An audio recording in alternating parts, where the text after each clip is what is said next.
the month of May, the chant liberation. We gather every year in the month of May, 'cause we are one black nation. And we celebrate all our victory and prepare for each new fight.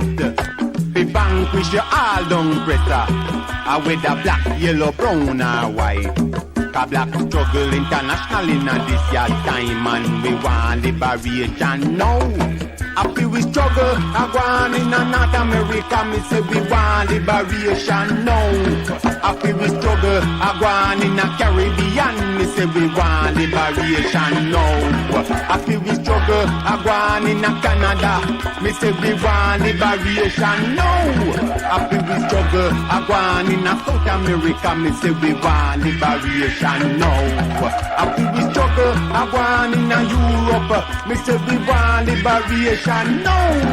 After we struggle, I go on in Britain, man, me say we want liberation now. After we struggle, I go on in Asia, me say we want liberation now. After we struggle, I go on in Australia, me say we want liberation now. And so we trot down the road and it a cause sensation. Behind the colors of the new black nation, I step into the valleys in the shadow of the wicked, just a chant liberation. Tell it to the nation, what we want to see is Africa strong and free. We sing it in a reggae song all the time. Say what is to be has got to be. Africa shall be free. Who are we? Africans. What do we want? Freedom. And we say, how do we get it? Fight, we must fight to defend the truth and defend the right. It's Africa Liberation Day. The true black spirit is here to stay. Before this power, no one life is here. Freedom come, what me? Freedom come, what me?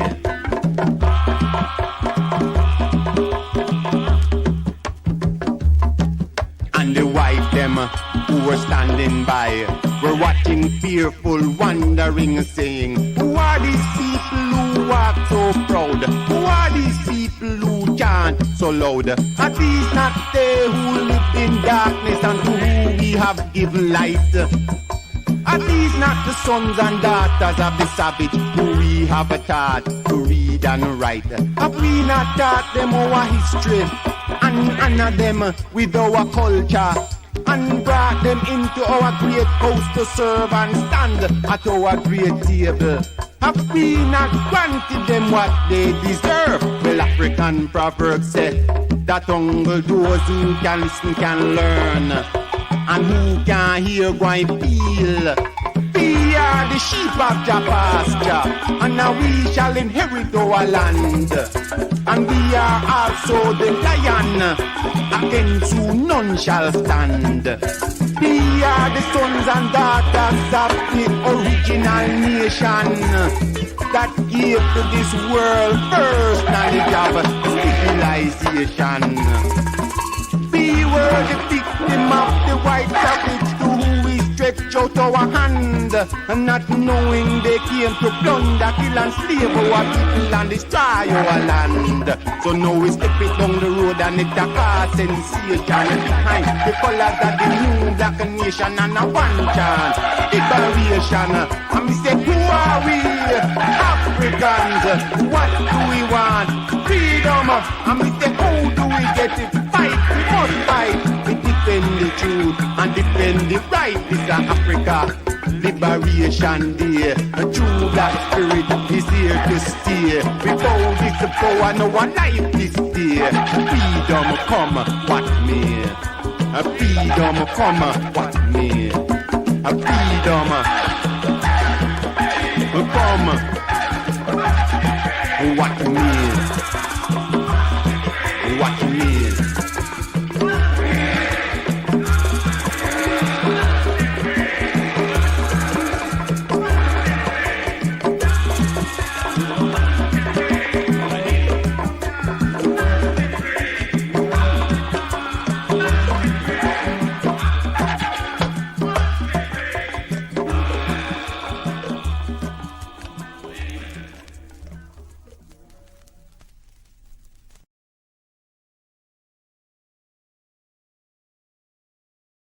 Fire burn them dirty king, blaze up them dirty king, fire burn them king.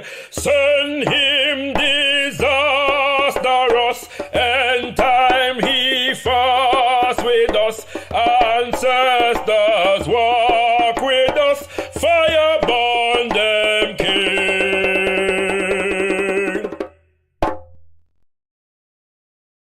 Ghana, democracy under fire. Delving deep into the political theater of Ghana in the lead up to the general election in December 2024. We welcome activist, organizer, and writer Bonchi Anyete as our regular co-host and analyst, breaking down the dynamics in his unique and entertaining way. Tune in to our very first show, Decoding Ghana's Political Theatre, Tuesday, the 27th of February, 2024, from 8 p.m. GMT, live on gotkushTV. And we look forward to you joining us every fourth Tuesday of the month throughout 2024. Ghana, democracy under fire. This is a show not to be missed.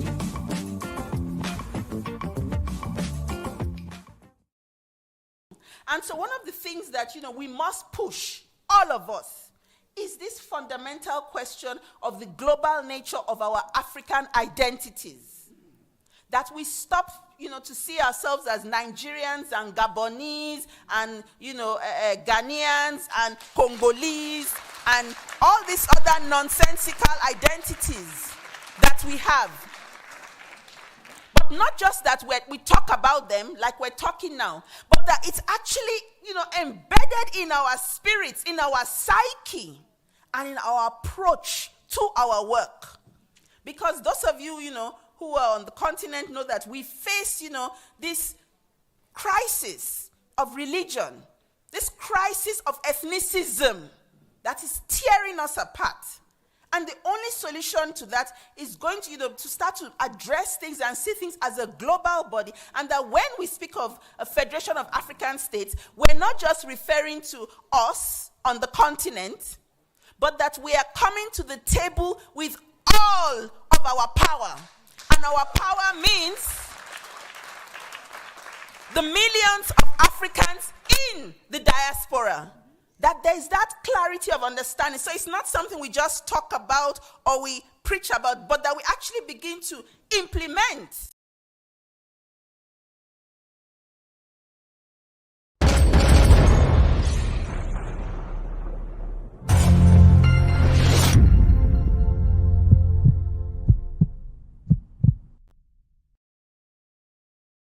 Tendai Mwali, be thankful unto the Mother, Father, creative life force of the universe. Kudzai, Mudzimu, Mokuro, we give praises unto our great ancestors. Abibi Tumi, Abibi Fahodi, African power and African liberation for all African people. I share.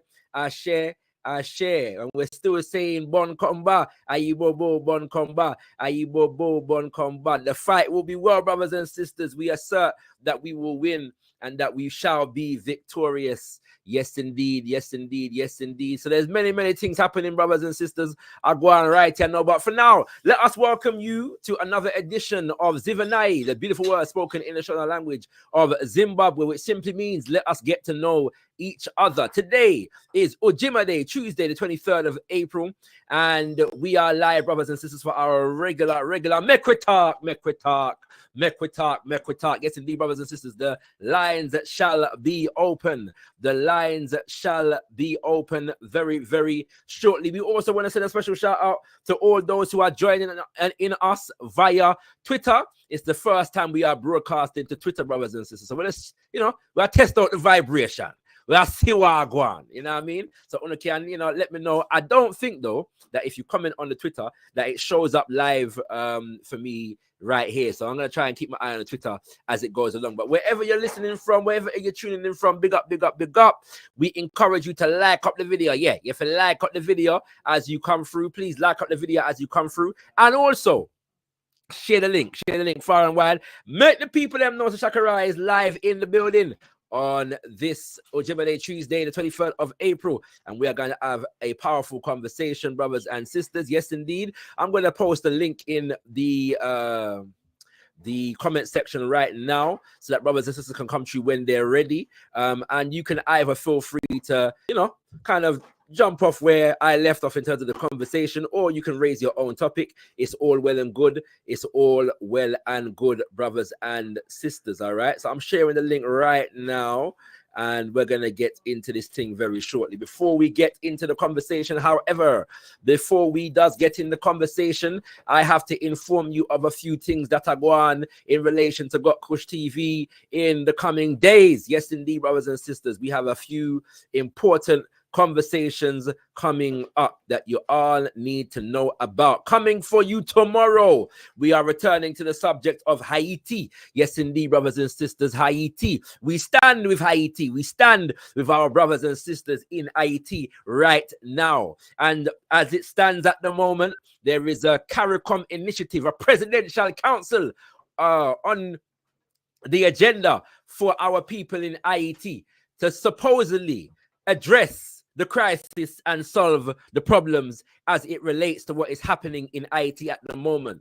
We have many questions about that, brothers and sisters, and so we have invited our good brother, Ambassador David Commission, who is the Barbados ambassador to the Caribbean community, to CARICOM. I was about to say the United Nations because he has spoken at the United Nations recently on behalf of the nation of Barbados on the issue of reparations. But he will be with us here tomorrow, yes, to discuss CARICOM's agenda in relation to Haiti. He will be here to answer some hard questions and give hopefully some hard answers, brothers and sisters, in relation to said agenda. And then directly following the conversation with our brother David Commission, we will feature a panel of activists and analysts who are going to analyze CARICOM's agenda in Haiti. We are going to be joined by brother Jafrik Haiti, who is a son of the soil.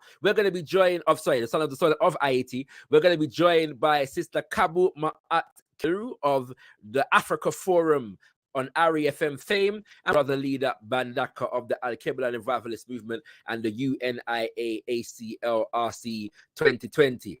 Oh, no, I missed the conversation, yeah. May I just tell you that straight? Well, no, I missed the conversation, yeah. So, you know what I mean? Check it out, brothers and sisters. That is coming to you tomorrow from 10 p.m. BST, British Summer Time, that's UK time, and 5 p.m. EST, yeah? So we catered this one especially for our brothers and sisters across the water in this time, yeah? So we look forward to you joining us tomorrow. Like I said, it's going to be a very, very serious and a very, very powerful conversation. Oh, no, I missed that conversation there. Once again, Ambassador David Commission, followed by a panel of experts including Jafrik Haiti, Kabuma Akiru, and brother leader Bandaka. Coming to you live on the 28th of April. Coming to you live on the 28th of April. That's on a Moja Day, a Sunday. We are going to be speaking to the one and only Mama Ezilidanto, another daughter of the soil of Haiti. And again, on Mr. Conversation here. There are few people in the world that can break down the recent history and current geopolitical dynamics in Haiti better than Mama Ezilidanto. So on Mr. Conversation here, on better come true, brothers and sisters, this coming Umoja Day, Sunday, the 28th of April, from 9 p.m. British Summer Time and 4 p.m. EST. Set your reminders from now. I saw the tingo. Yeah, we're now come off of the Haiti vibration. We stand with Haiti. We stand with our brothers and sisters in Haiti. And we stand with them in the quest to re-liberate Haiti and make it the powerful nation that it was when Papa John Jacques Dessalines declared it independent in the name that was given to the island by the indigenous people. Yes, indeed, brothers and sisters, Haiti, a high place.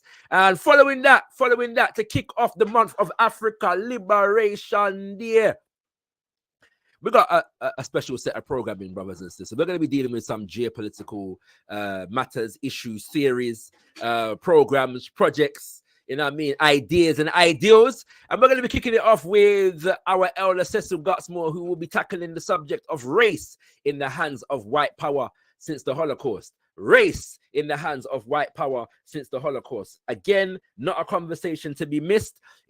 I'm certain that our elder Cecil Gutsmore will be breaking down some information that many of you are hearing for the first time, and so we want to ensure that you are in the building for that one. Do stay tuned for more announcements in relation to the month of May, because we are planning conversations on Pan-African development and STEM and engineering. We are planning conversations analyzing the political philosophies that dominate the geopolitical West, yes, as well. Yes, so do stay tuned for all them conversation there. Don't worry about nothing. We'll give you all the details very, very soon. But coming shortly, brothers and sisters, we're going to be discussing race in the hands of white power since the Holocaust. Oh, no, I missed that conversation there. Yes, indeed, brothers and sisters. And so we are here. Once again, like up the video and also share the link. Bigging up those who have seen fit to make their presence known in the chat. Rosie Rose, big up yourself. My sister, I believe that is yes, I know who that is. I feel like I ain't seen you for a while, you know, sis, around these parts. But big up yourself, my sister. We appreciate you. Always appreciate your energy around about the place. Big up Jadorian Chimurenga. Yes, indeed, my brother. Give thanks for your presence. Anna Bilras, you don't know. Feel like you ain't been around here for a little while as well, but it's all good. Good to see you in the place, my brother. And Anthony is in the building. Give thanks, give thanks, give thanks, give thanks. Mr. Give thanks, give thanks, give thanks, give thanks. Give thanks. All right, brothers and sisters, we're going to get into the conversation today. By the way, before I get into my main topic today, you know, there's a lot that's been going on. Yeah, every time I want to talk about something like hip hop, yeah, or like, you know, wagwan in the world of like music, yeah, something that takes a priority, right? But let me just touch on this at the moment, because we know I said the thing, you know, I kick up with regards to the battles, you know what I'm saying, it was between Drake and J. Cole and Kendrick Lamar and all of these things, you know what I'm saying? It's hotting up at the moment, brothers and sisters, but I'm a bit conflicted. I am a bit conflicted in this time, yeah? I am a bit conflicted, brothers and sisters, in ya, out ya, and round ya, yeah? Now, I wanted to host a conversation about J. Cole and the fact that he came out the gate blazing, and then, you know, he kind of dropped an apology and withdrew from the battlefield, so to speak. You know what I mean? And, you know, maybe that conversation is gone, yeah? Maybe that conversation is old and still no. But then a whole new conversation has erupted because Drake released a diss track against Kendrick Lamar, brothers and sisters. But in the diss track, he used the AI voice of Tupac Shakur and Snoop Dogg, brothers and sisters, yeah? He used an AI voice of Tupac Shakur and Snoop Dogg, brothers and sisters. And I've got a lot of conflicting ideas about this because of the fact that I wanted to see the war proliferate and all of these things. But I'm not going to lie to you, brothers and sisters. I don't think I'm feeling the AI Tupac business. The Snoop thing is one thing, all right? And I'm not feeling that either. But if you're my age, yeah, Tupac is like a sacred symbol. Yeah, for I and I. Tupac is like we revere Tupac. Yeah, you know, ramp with Tupac and use Tupac voice just frivolously anyhow. Yeah. Now, that is not to say that I didn't think the tune that he dropped was a good tune. Kendrick Lamar has a lot to answer for. I love the beat. I like the fact that he dropped some soulful boom bap beat. You know what I'm saying? I even understand why he dropped the Tupac and the Snoop Dogg AI voices. Yeah, I get it. Yeah, for a number of different reasons. He's stunting on him in terms of the West Coast allegiance. He is also responding to people that have been chatting about how he's been using AI for his own tracks. And so he used AI, as well as the fact that people have been accusing him of having a ghostwriter. So he used AI and literally wrote for a ghost. In resurrected up here Tupac, yeah, to go at Kendrick Lamar, yeah. So I'm not saying I don't understand the strategy. I'm just not sure I'm feeling the vibration, yeah, of using the voice of Tupac Shakur. Yeah. Tupac Shakur, like I said, we take Tupac personally. Yeah. If you're my age and you was listening to hip hop in them time there, you just know that we don't ramp with Tupac. You know what I mean? Tupac is serious business. And personally, I've always had a personal connection with Tupac Shakur. And that has manifested in some interesting ways in my life. But I always took to Tupac because he was a child of the movement. Yeah, he was a child of members of the Black Panther Party for self-defense. And I understood how the forces of white power and Western imperialism came against that movement in the United States of America and around the world. And I also understood the extent to which the children of that generation of fighters and warriors and activists were affected by the destruction of that movement. And so I've always had a place in my heart for Tupac Shakur, despite all of his contradictions, and he did have many, you know what I'm saying, but we understood those in the context of the environment that he was brought up in, the fact that his family and the organization that his family helped to build, organizations, I should say, were victims of the American establishment in relation to COINTELPRO and the influx of the drugs epidemic within the Black community in the United States of America. And if you listen to Tupac deeply, yes, you will hear the extent to which he understood that reality and attempted to speak into it. And again, in spite of his contradictions, we value him for the sincerity of his heart, yeah, and the work that he did try to do. And so maybe when it comes to this hip-hop thing, yeah, and what I go on right here now, maybe I'm gonna host a panel, yeah, of brothers and sisters who want to just discuss that. We're gonna get into the logistics, yeah, of the battle, the lyrics, you know, the strategies that have been used, you know, whether it's correct to apologize and whether that represents a diminishment of J. Cole's manhood and all them kind of things. There, we're gonna get into them subject there, because them is important subjects. And if you know me, you know, so when it comes to music, man is a very passionate individual. You know what I mean? So I saw the thing go. All right, brothers and sisters, wanna say big up, yeah, big up. Before I go any further, let me shout out the Revolutionary Minds Posse. Yes, indeed, brothers and sisters, the Revolutionary Minds Posse was here on Umoja Day Sunday gone, detailing their research of our great mama, Harriet Tubman, and presenting the creative works that they had developed in and around as a part of the inspiration, coming out of the inspiration of that research. If you have not checked out that show, check out that show, brothers and sisters. And Revolutionary Minds will be coming to you monthly. Yes, indeed, brothers and sisters, Revolutionary Minds will be coming to you monthly. I also want to let you know about All Eyes on Africa with brother Sam P.K. Collins. Yes, indeed. We're going to be dropping this on Friday, the get my dates correct, 26th. Yes, indeed, brothers and sisters, the 26th of February. So brother Sam P.K. Collins is a very powerful. What did I say? I'll say Friday, the 26th of April, brothers and sisters. Brother Sam P.K. Collins is a very, very powerful Pan-African journalist in our global African community, and he will be joining us with a special show in which he will be just providing geopolitical analysis from an unapologetically Pan-African perspective. And this coming Friday, 26th of April, the subject matter is Ghana-Italy relations. Ghana-Italy relations. Brothers and sisters, our brother Sam P.K. Collins is a gem as far as his expertise in journalism. And so it is an honor to have our brother featuring with us on GotkushTV. And no doubt you're going to see more and more of him in the coming months, weeks, and years, brothers and sisters. So you can see that we're growing and developing. You can see that we are growing and developing.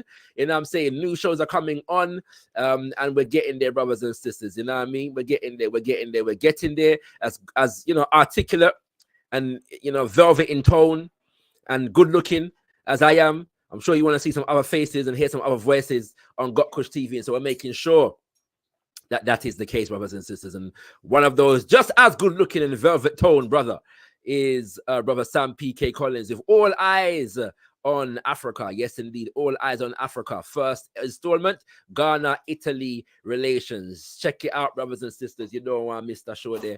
You don't want to miss that show there. All right. Let me reach at the chat, see who's in the building.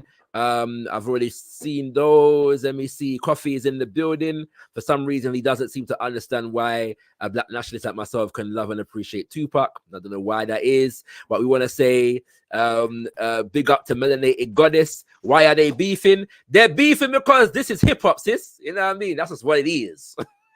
Yeah, and it's every now and then somebody gonna come test your skills, and you gotta show that your skills are worthy. And so, yeah, man, I was born and raised on hip hop, and relatedly, I was also born and raised on dancehall. And when it comes to war, we are war wizard. Yeah, we not run from the wizard around here. You know, see? So that's how the thing go. War is war. That's how the thing go. Yeah, and when it comes to war, people are dead. That's how the thing go. You know what I mean? So yeah.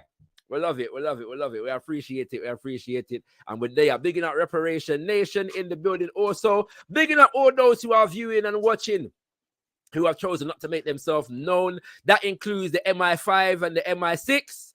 Yeah, you know what I'm saying? The Babylon and the Roman them. You know what I'm saying? We know so you did it as well. Yeah, that includes GB News. And Talk TV. We know say their own, we know say watch regularly. Yeah, we know how the thing go. Big up yourself, same way. Yeah, big up yourself, all Eden and Sheeden agents and doers of evil when it comes to the system of white power and Western imperialism. We're there and we're not gonna work. Them are go tie and fissy we face. I mean, a solid thing go. All right, brothers and sisters, we are in the building. We got Lee Clinton. Once again, we are asking you to like up the video as you come through. Like up the video as you come through and share the link far and wide. We're going to have a very interesting conversation today. We are going to have a very interesting conversation today. Now, the inspiration behind this conversation, yes, is the fact that about a month ago, I happened to be watching Parliament specifically in the form of the House of Lords, brothers and sisters. Now, for those who are not aware, Parliament in the UK is made up of two principal chambers, yes, indeed. And the two principal chambers are the House of Commons, in which you find your MPs, yes, your members of Parliament, and so on and so forth. And the House of Lords, yes. And the House of Lords, as Wikipedia informs us, is the upper house of the Parliament in the United Kingdom of Great Britain. Like the lower house, which is the House of Commons, it meets in the Palace of Westminster in London. One of the oldest institutions in the world. Its origins lie in the early 11th century and the emergence of bicameralism in the 13th century. In contrast to the House of Commons, however, membership of the Lords is not generally acquired by election. So this is an unelected house. And there's many criticisms about the fact that this is an unelected house. Some people say that we should abolish the House of Lords. Some people say that we should reform it to make them be elected officials, yes, of the nation. However, within the House of Lords, most members are appointed for life on either a political or non-political basis. Yeah. So these are mostly,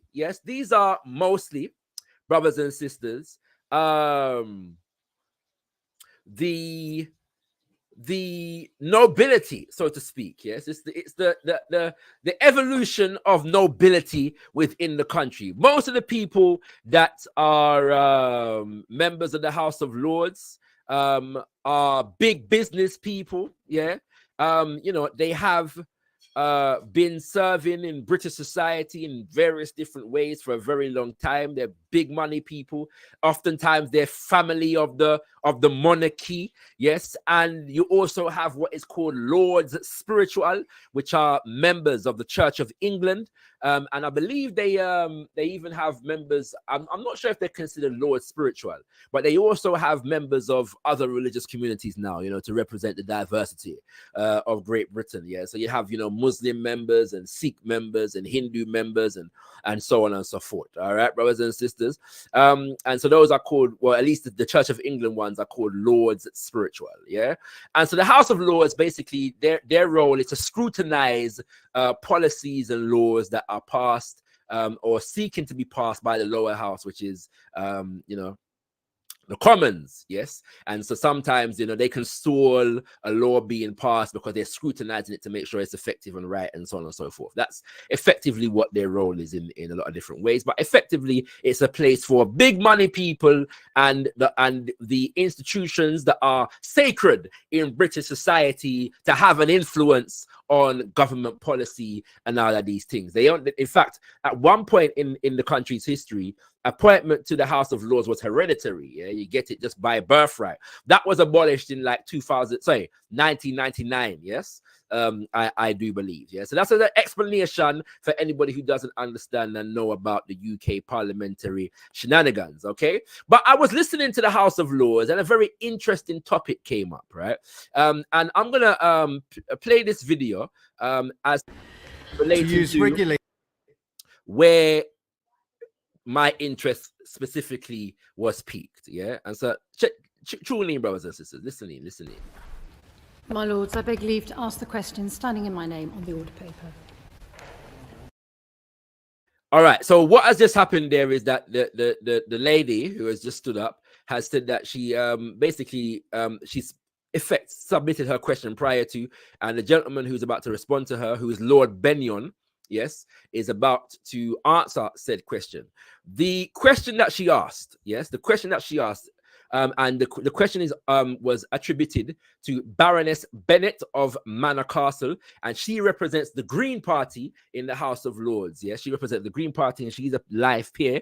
And she asked the question to ask His Majesty's government what steps they have taken to ensure that regulated persons in relation to forest risk commodities establish and implement due diligence systems in relation to those commodities as required under the Environment Act of 2021. So 2 years ago, the British Parliament passed the 3 years ago, they passed the Environment Act to do a number of different environmental issues relating to what is considered to be climate change. And one of the significant issues within that, yes, is the issue of deforestation, So there's supposed to be within this act some laws that are requiring the government to establish and implement due diligence systems, yes, in relation to regulating the industry as far as forest commodities are concerned. So when we talk about forest commodities, in this instance, principally speaking, we are discussing wood, yes, and anything that comes from trees. The person answering the question is Lord Benyon, who is a conservative life peer in the House of Lords. Me quick hear what Lord Benyon I say. My Lords, I beg leave to ask the question standing in my name on the order paper. My Lords, secondary legislation will be laid in the near future, which will make it illegal for larger organisations and their subsidiaries to use regulated commodities and their derivatives in the UK if produced on illegally occupied or used land. Around 70% of tropical deforestation for agriculture is illegal. Therefore, the government believes that is percent of tropical deforestation related commodities and their derivatives in the UK if produced on illegally occupied or used land. Around 70% of tropical deforestation for agriculture is illegal. So that was the sentence that caught my interest. Yeah, me want to know, understand what Lord Benyon said a while ago. Me I wonder if you know hear what the Lord Benyon said a while ago. Him say around 70% of tropical deforestation for agriculture is illegal. I couldn't believe it, brothers and sisters. Mr. The man said around 70%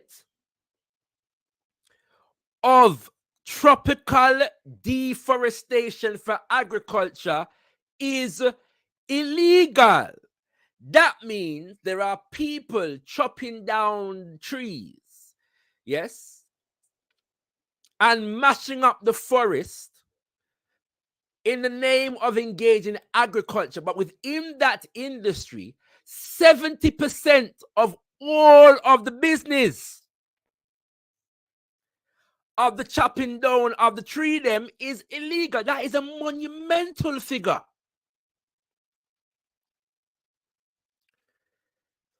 That is a monumental figure. But now, pay attention to the word here, the wording here.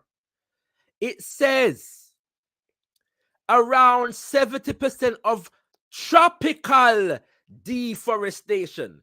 When you hear tropical, you know what they are talking about. Me say you know what they are talking about. Tropical refer to Africa, the Caribbean, South and Central America, parts of Asia. That them mean when them say tropical. All right? Make we hear what Benyan say. Therefore, the government, around 70% of tropical deforestation for agriculture is illegal. Therefore, the government believes that is the most effective approach to halt and reverse deforestation.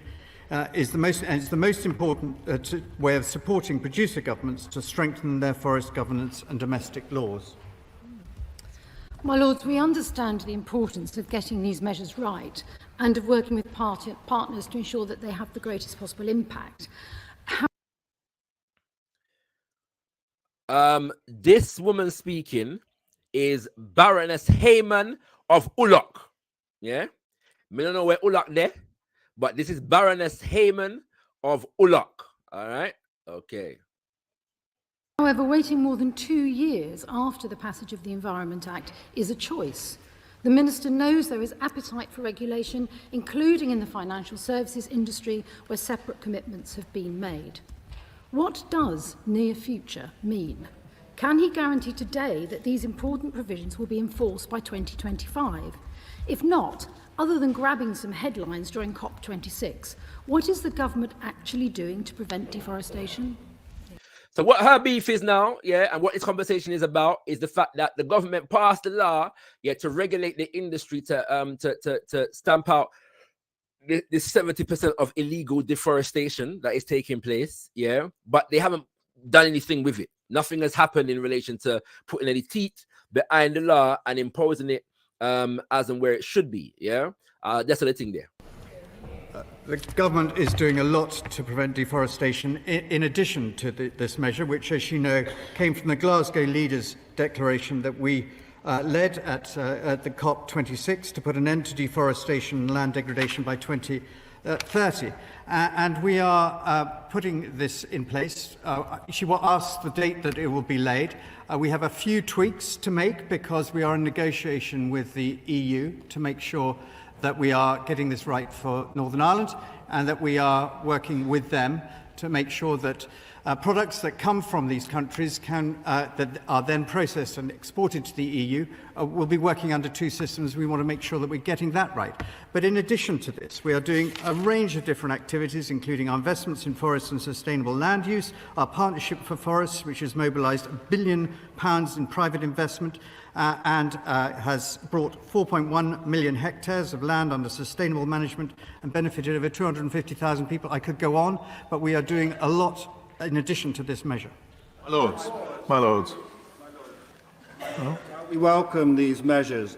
We note that DEFRA consulted on them in December 2021, and they only cover illegal goods and apply to businesses that have global turnover of over 50 million per year and use over 500.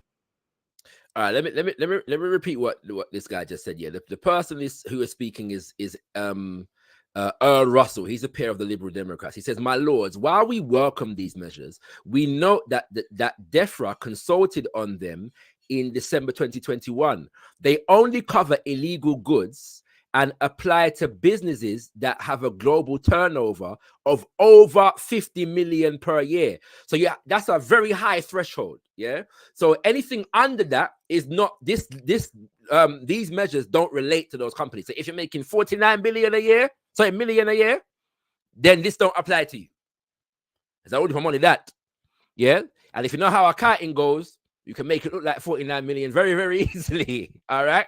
This is the question that is on the floor at the moment. Yeah. And he says, over 50 million a year per year and use over 500 tons of beef, leather, cocoa. These are products. Yeah. Or what they call, what was earlier referred to as forest commodities. Yes. Cocoa, palm, or soya oil. So these are the products that these companies are enriching themselves on the use of and the decimation of the forest in that regard. Will the government commit to full alignment with the EU's deforestation regulations, which cover all forest commodities sourced from both illegal and legal deforestation? Yeah, that's the question he's asking. Basically, the idea he has is that the EU is further ahead on this issue, and obviously because Britain removed itself from the European Union, they have to create their own laws. That's what his concern was. But the reason why I've kept this in the edit is because of that figure in terms of these measures only applying to those who are turning over 50 million per year and a certain amount of the forest commodities that are being exploited in relation to these corporations and companies that are guilty of this. Now, remember, this is saying 70% of all deforestation in the world is illegal. That is a staggering figure. Yeah? Now, me didn't know say it bad, Me never know say it gone so bad. 100 tons of beef, leather, cocoa, palm or soil per year.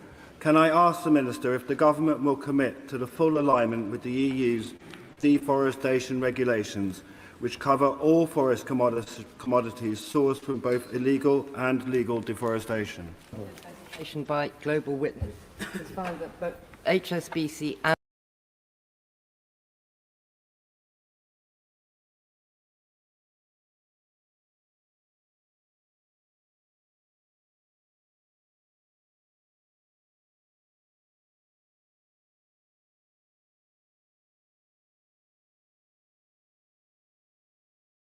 and Barclays are financing companies who are purchasing product illegally on illegally deforested land, particularly in the Cerrado, which is a complex ecosystem that is not covered as tropical rainforest, and it's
fallen between two stools, but in fact it is producing an enormous amount of meat.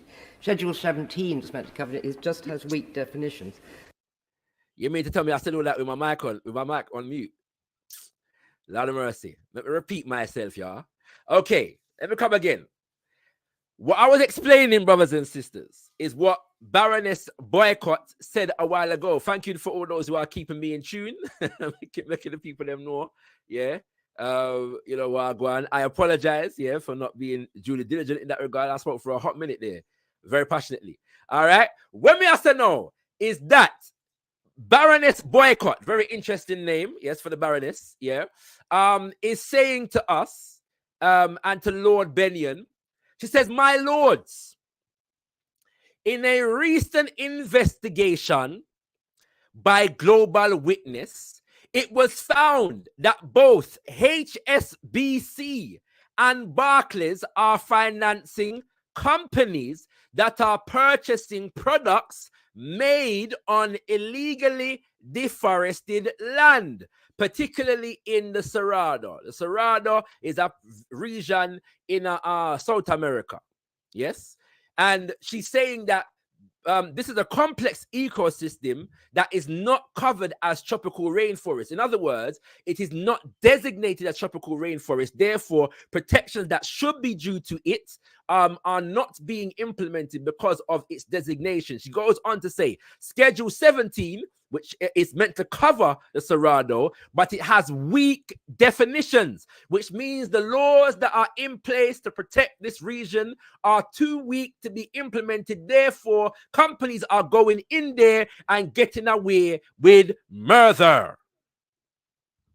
But she start that something here. She said, in a recent investigation by Global Witness, it was found that both HSBC and Barclays are financing companies that are purchasing products made on illegally deforested land. That means that the big banks in this country, the big commercial bank, them, Barclays and HSBC being two of the biggest in the UK, are financing this industry and the companies that are involved in this criminality. When the banks are financing the industry, brothers and sisters, that means this thing tie up in our whole economy globally. That's what that means. That is what that means. And we could go into the history of Barclays and its connections to certain things. Yeah. So when we see this now, we're talking about a collusion between corporate interest and government policy. That's what we're talking about here. Yes. We're talking about a collusion between corporate interest and government policies. Governments are supposed, yes, as them say, to bring in laws and policies that are supposed to facilitate growth in the economy, and corporations and businesses' capacity to make profit within industries. That is happening. Yes? Right now. Adatagwan in this circumstance. So the beef that's produced as a result of this deforestation doesn't necessarily end up here in the UK. So we can't just focus on the trade alone to stop it. We have to look at the money and where the money is flowing. Baroness Boycott said we have to look upon the money. Where the money I go? That we have to look upon around, yeah. So my question to the government is, do you remain committed to developing, quotes, clear due diligence standards for the financial sector through the Treasury's review of deforestation finance, which was commissioned in the Financial Services and Market Act and committed to in the other place by the then Economic Secretary of the Treasury, Andrew Griffith? All right. So, if I'm not mistaken, oh wait, my lords, we have. Yeah, so I edited out his answer again. But he begins by saying yes, we do, and so on and so forth. His answer is not particularly germane, so we're going to go with this, yeah. But we're going to touch on something else now, yeah. Touch on something else, very quickly. About continue with biomass subsidies after 2027. I would like some confirmation on that. And secondly, ancient forests in Canada are still being cut down to make wood pellets to supply companies like Drax, who has had billions in subsidies.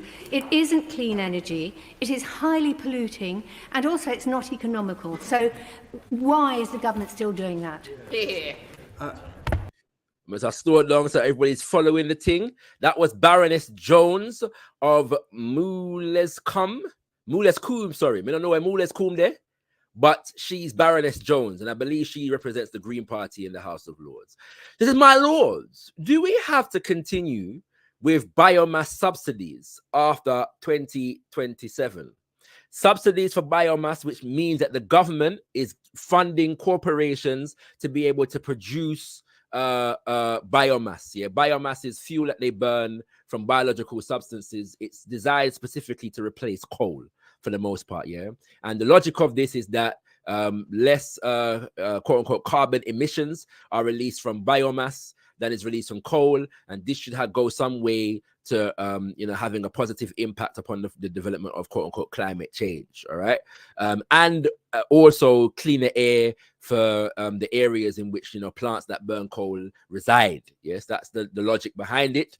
But basically, what she's asking is that why should the government be subsidizing the production of this resource, particularly in the context of this conversation, because a lot of the biomass is being gleaned illegally as a part of this over 70% illegal trade in deforestation. So should the government be funding this illegality is essentially the question that she's asking.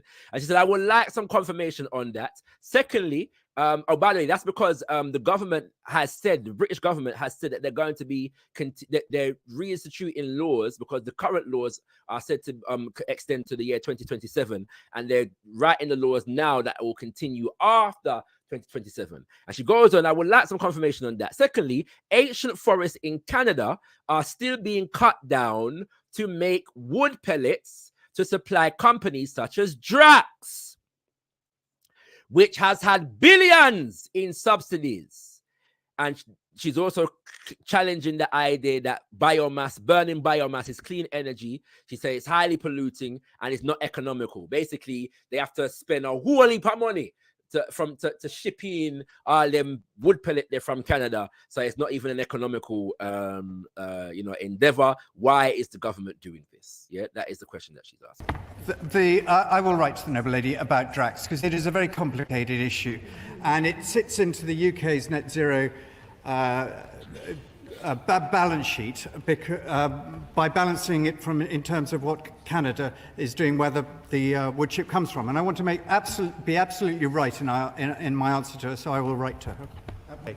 My lords, we have... The Lord Benyan's, now, if you follow cricket here, brothers and sisters, yeah, that's what you call a leave alone, all right? You know what I'm saying? That's what you call a leave alone, and say, yeah, me not touch that one there, yeah? You know what I'm saying? Yeah? The Baroness, you know what I mean? Both of my bouncer, and him say, we'll not touch that one there, you know what I mean? So you call a leave alone, yeah? All right, okay? So Lord Benyon did not answer that question. He said, we're going right to her, you know what I mean? Yeah, come with the next ball, basically. Continue with biomass subsidies after 2027. I would like some confirmation on that. And secondly... Oh, sorry, and it sits into the UK's net zero... because somebody has dead of millions of pounds. Right in my answer to her, so I will write to her. My lords, further to that question, and I entirely agree with the noble Baroness. What is the government doing, spending hundreds of millions of pounds in subsidies to Drax in order to have... By the way, the reason why they're laughing, I presume, is because this is Lord Forsyth of Drumlane, and he's a conservative lord, yeah? So it's very, very unconventional for a lord of the Conservative Party, the British Conservative Party, to be in such full agreement with a baroness of the Green Party. This is, rather unheard of in these upper echelon of British, government. So that's the joke, Nessa. All right. Trees cut down in America and then brought across the Atlantic, and all of this is because somebody has designated burning wood as ticking the box for saving the planet, which it clearly is not. Biomass is a perfectly legitimate renewable energy source if the wood that is being used is a renewable and sustainable harvest. Where the noble lord and the noble baroness are absolutely right is that if they are using the wrong sort of timber and shipping it to this country at huge carbon cost, then I think that the taxpayer, shareholders and investors need to know the precise and genuine cost to our net zero commitments that is placing. All right. Now, I haven't studied the issue of burning biomass enough to have an opinion on what he just said. Yeah, I just wanted to play you his answer to the question so you understand. Yeah, that's what he's saying. Now, this is the conversation that piqued my interest in this topic. Yeah, so I went a little bit further. It's an issue that I've heard of before, but like I said, me never did know say over 70% of deforestation is in fact illegal. That is madness. Yeah. So the question then becomes, that's a conversation in the House of Lords. How is this affecting real people on the ground?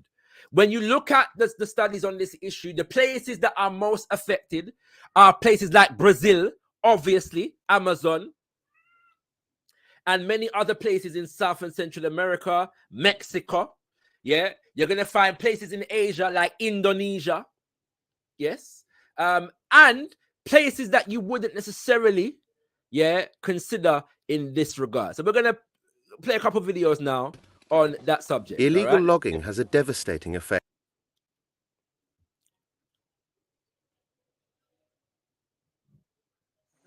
Illegal logging refers to situations where timber is produced in contravention of national and international laws on cutting, processing, transporting or exporting wood. By the way, brothers and sisters, if you want your comment and or question read out, please at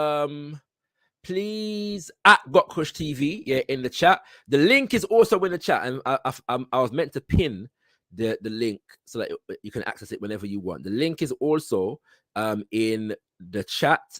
If you want to come live here with I and all our vibes, all our conversation, you are most welcome to do so, brothers and sisters. So feel you can click the link at any point. Once I've gotten through everything I want to get through, then I'll open up the lines. We can have a conversation. Like I said, you can raise whatever points that you want to raise, or you can feed into the conversation that I have raised today, and I will. Because of the nature of this particular conversation, most of the conversation will, if you choose to come through, will be on this, and that's perfectly fine, brothers and sisters. Just don't feel shy. You can click the link at any point, and just hold your corner in the backstage until we are ready to bring you through. We'll be doing so. All right. So let me just make sure that the link right now. So that ones and ones can come true. Apologies, brothers and sisters. I'm dealing with a bit of a slow computer today. I don't know why I go on. It's not usually like that, but it is what it is. And we are here. So now what I want to explore is the human impact of this. Yeah. Now what I want to explore is the human impact of this. The reason being is because, we can talk as though these things don't impact real people when they actually do. And one of the reasons why these companies are allowed to get away with what they're getting away with is the fact that they do not recognize the humanity of the people that are directly affected by their actions and the connection of said people to the land that is being deforested. The reason why the laws are not adequate is because generally speaking, the laws have not taking consideration of the people, some of whom literally live in these tropical forests, and their connection to the land. Illegal logging has a devastating effect on some of the world's most valuable remaining forests and the people that live in them. It causes carbon emissions, destroys valuable animal habitats, and at its worst, has kept some poor countries locked in cycles of corruption and poverty.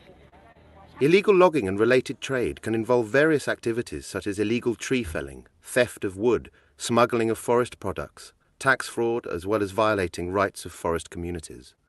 So the reason why I'm playing all of that is that you understand, the extent of the criminality that is taking place, all right? So we're not just talking about going into people's land, chopping down them tree and exporting the tree. For that to take place, there's a whole infrastructure of criminality that facilitates that process there. Let me come again.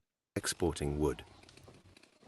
Illegal logging has a devastating effect on some of the world's most valuable remaining forests and the people that live in them. It causes carbon emissions, destroys valuable animal habitats, and at its worst, has kept some poor countries locked in cycles of corruption and poverty. Now, notice that, the countries that are most affected by this issue are those which would be considered poor, economically speaking. Yes? The countries that are most affected are those that are considered poor. Illegal logging and the corporations responsible for this are coming from outside, for the most part, of these countries. And like, no prizes for guessing where them are come from. The companies and the corporations, that is, but we're going to get into that in a second. Related trade can involve various activities such as illegal tree felling, theft of wood, smuggling of forest products, tax fraud, as well as violating rights of forest communities. Taylor was doing all he could to exploit timber, amass wealth for himself, and also to sponsor or finance his military adventurism in the region. So that's Charles Taylor, former head of state of Liberia, and a very well-known and established puppet of America, very much on the CIA payroll, even though they eventually brought him before the ICC, the International Criminal Court, as you know, they tend to do with with African heads of state. Once they've utilized them to the extent of their usage for them, bring them before the ICC. But the point is that one of the functions that Charles Taylor was performing whilst he was there was to ensure that American, in particular, corporations had access to the forest in Liberia. Yes, and he was obviously getting a cut out of that vibration, and he was using that to fund military expeditions, which really were again the agenda of the CIA in Liberia in the first place. Anyway, but that's another subject for another time. Akhir tahun 90-an sampai pertengahan tahun. So I'll read from you. This is a woman speaking in Indonesia. She says, from late 1990s to mid-2000s, illegal logging in Indonesia has been horrifying. Itu situasi di Indonesia terkait dengan penembangan liar, illegal logging itu amat sangat buruk. There have been places where in the last 3 years you've had, 3-day gun battles between communities and police.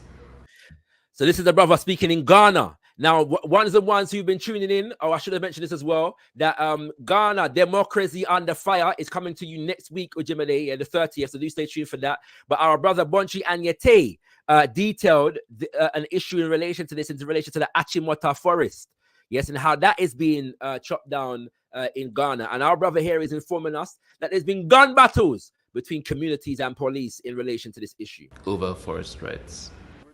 Sumber daya yang berlimpah itu mestinya bisa mensejahterakan. This is the woman from Indonesia speaking again. She says, these resources should improve welfare, not make people poorer. So something is wrong here. Kalau dia kemudian malah memiskinkan, maka ada sesuatu yang salah.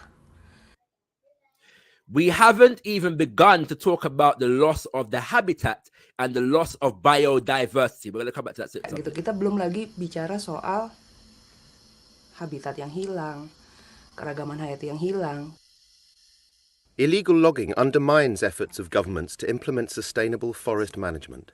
A legal and sustainable forestry sector can provide a wide range of benefits to people in developing countries: rural livelihoods, environmental services such as watershed protection, and sustainable resources on which to build long-term economic development. Brothers and sisters, yeah, and we're gonna come back to something else in a second, yeah. But what I want to say right now is that we have to be clear about the fact that this entire issue, as far as our nations are concerned, is an issue of neocolonialism. Is an issue of the fact that our economies and therefore our political policies are governed by interest outside of ourselves. That is the defining dynamic that makes this possible.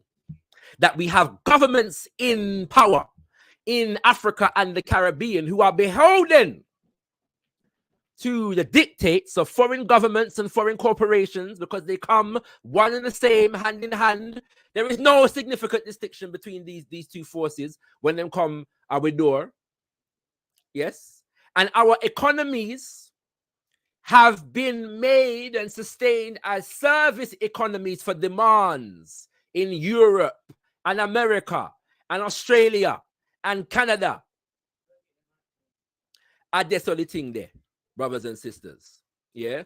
Some of the issues that come out of this, yeah. And by the way, within the context of this being an issue of neocolonialism, we have to understand that government corruption is a product of the neocolonial agenda. It couldn't function without it.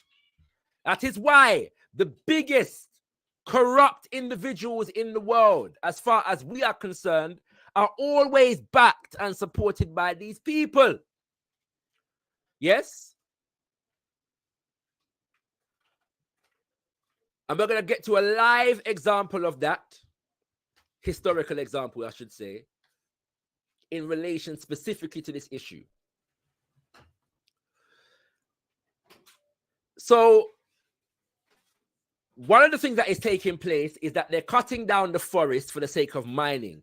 This was a big issue in Jamaica in recent years, yeah, in relation to what they call a cockpit country, because the corporations want to mine the bauxite, and the government was, you know, trying to facilitate that, and the people them, Rastafari, so-called Maroons, and other concerned individuals, Pan-Africanists in general, and other concerned individuals and organizations were campaigning against that particular move, yeah, to give over the cockpit country to foreign corporations, yes?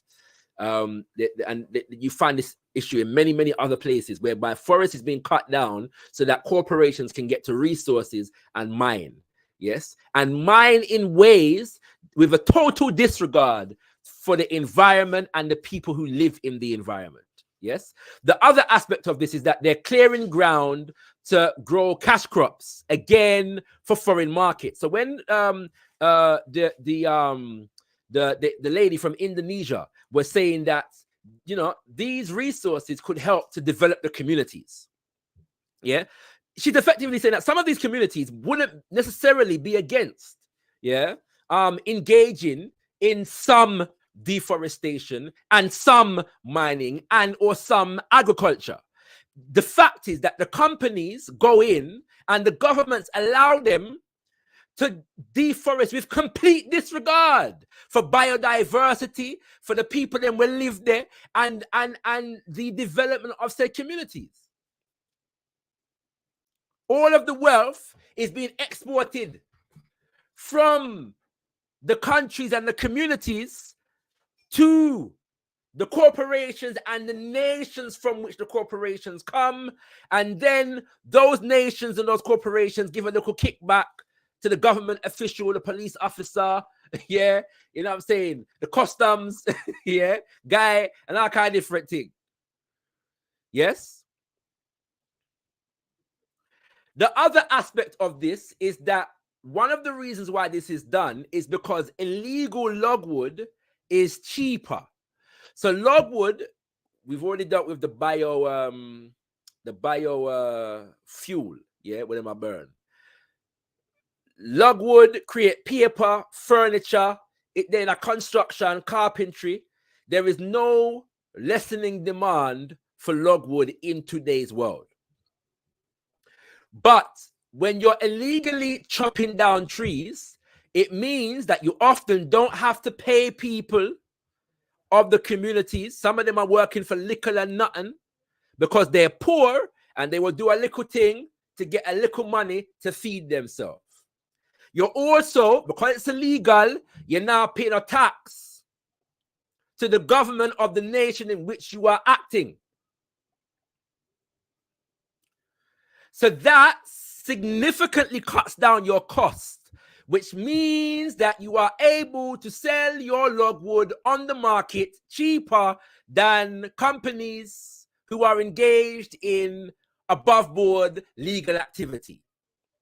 So many corporations that are buying logwood will buy from these illegally acting corporations because their profits increase because they're not spending as much for the wood. One of the implications of this should be obvious. The fact that as human beings, we require oxygen to sustain our lives. You cut down plenty tree, you are affecting the extent to which oxygen is being emitted into our environment. And one does not have to completely agree with all of the claims that are made by climate scientists in order to understand that. The other issue is the cleaning of the air in general. Yeah, trees clean the air because they absorb. We have a symbiotic relationship with them. So when we burn stuff and so on and so forth, they absorb the carbon dioxide. Yes, and other things. Yeah, and so they help to clean the air. Yes, and improve our health. But the other issue that is very, very important is the issue of biodiversity. That the earth upon which we live is maintained in a natural equilibrium. Yes, and biodiversity relates to the kinds of animals and the kinds of vegetation that are able to grow in an environment. Biodiversity it needs to be sustained because if you're cutting down too many trees, you are affecting the fertility of the soil, and therefore the soil becomes incapable of reproducing certain plants that we need to eat, certain plants that we need to heal ourselves, and so on and so forth, brothers and sisters. Okay, these are all the ways that we are affected by this thing. Yes. Now, just one case, and then we're going to go into one more video, then I'm going to open up the lines. Yeah. The Amazon, just as one example, has lost over 1 million acres of rainforest. Yes. In 1 year alone. That was between 2019 and 2020. Over 1 million acres, the Amazon rainforest. And they're allowed to do this. Yes. Because according to international law and economics and so on and so forth, because the system under which we live privileges what them call private property, the Amazon rainforest is not considered to be any individual's private property. So forget the people them that literally live in the forest. There are people that literally live in the Amazon rainforest. But because they have no claim to private property rights, foreign corporations can come and disregard any social order where them have. Yeah? Because them not deal with the indigenous people that live in the forest. Yes? Not deal with individual private property rights. And so basically, because the forest doesn't belong to anybody can come and just chop it down. Anybody, just come. No worry who live in there. Whether you mash up them home, land, anything will go on, it no matter. Because it no belong to nobody. That them depend. This is the same logic, brothers and sisters, that they have used everywhere where them go. them come to Africa and say, well, we're not on the private property rights, therefore them can come and stake claim and call Fiwilan for them property. Them go the Americas and committed genocide.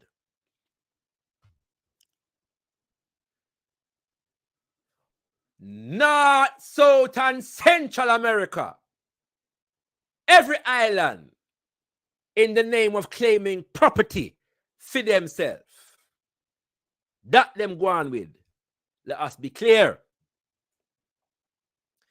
Let us also be clear that deforestation, especially to the extent that it is taking place, is an act of genocide.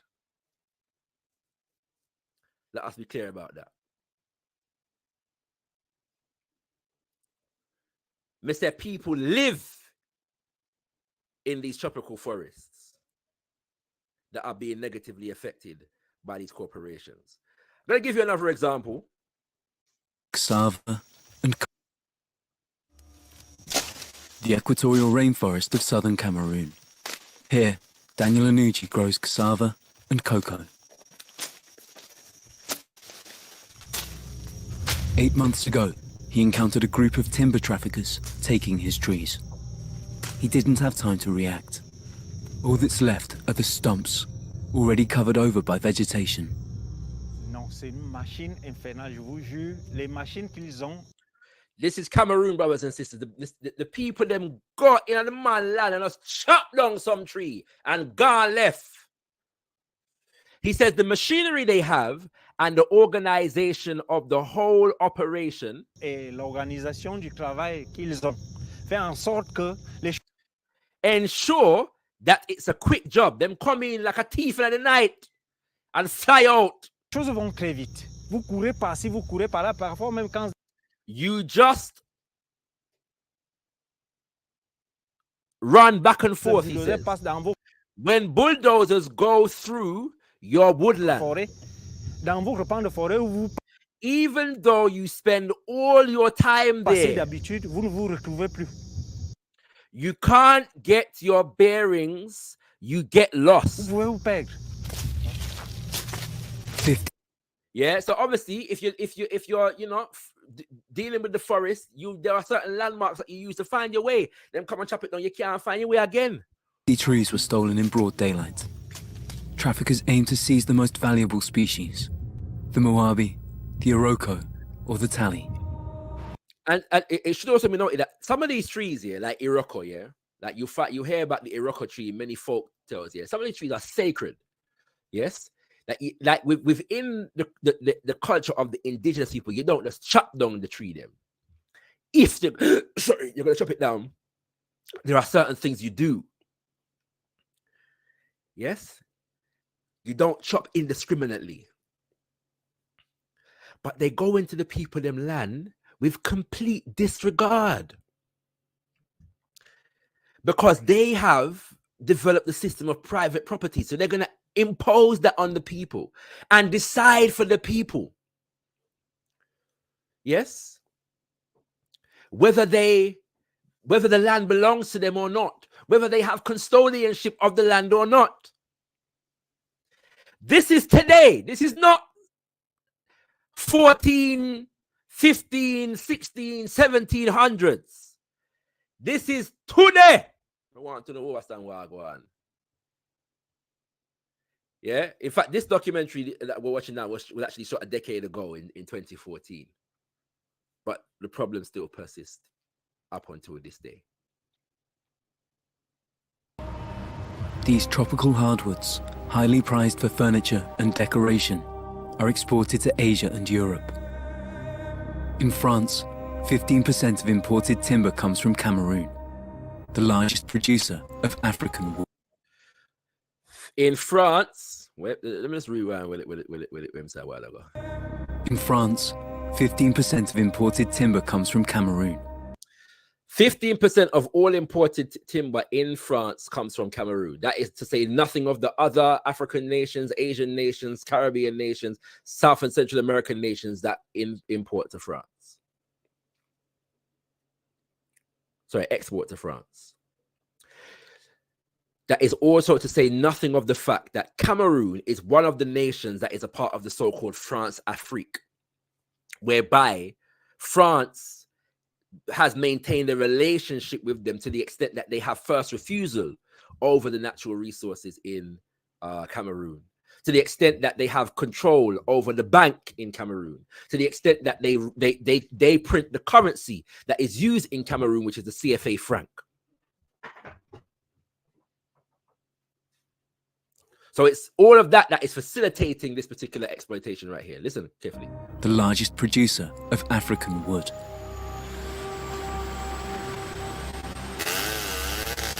But illegal, unregulated logging is on the rise and now poses a real threat to this valuable economic and ecological resource, as well as to the survival of indigenous communities like the Bigweli.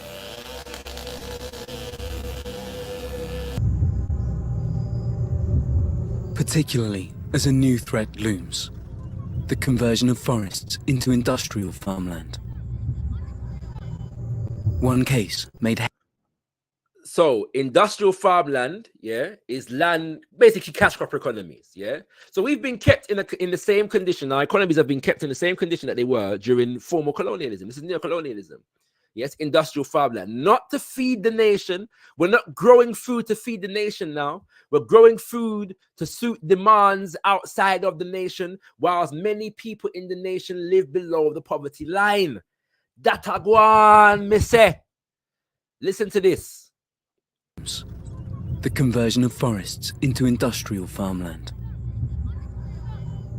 One case made headlines for 4 years. It bears the name of a highly speculative US investment fund, Heracles. In 2009, the company launched an intensive palm oil production scheme. The Cameroonian government at the time promised more than 70,000 hectares of forest at €1 a hectare. For the American firm, this was a lucrative. Listen carefully here. The Cameroon government did what? The Cameroonian government at the time promised more than 70,000 hectares of forest at €1 a hectare. At €1 a hectare. An intensive palm oil production scheme. The Cameroonian government at the time promised more than 70,000 hectares of forest. 70,000 hectares of forest. So not land, forest, which means that that forest had to be cleared. Over 70,000 at what?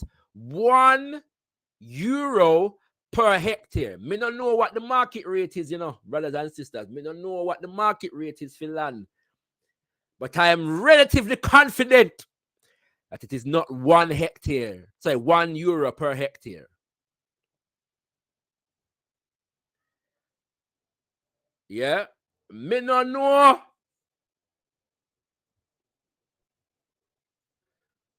What the market rate is, but I am relatively sure it is not €1 per hectare. If you want your comment read out, somebody has just done so, please, at gotkushTV. I'll come back to them later. If I see it at gotkushTV, I'll star it now. I'll come back to it later. So feel free to do that now, and you can click the link in the chat for anybody who wants to come through. Yeah. So what was I up to? So yeah, I don't know what the market rate is, brothers and sisters. So now, oftentimes the market rate for these things is set by the foreign corporation. That's often how these things goes. Yeah, they're able to dictate prices because they're coming from a power position. Now, in relation to these dynamics, when you see them paying $1 per hectare, this is exploitation. That's what that is. Yes. This is exploitation, pure and simple. This is exploitation of people in communities. This is exploitation of government.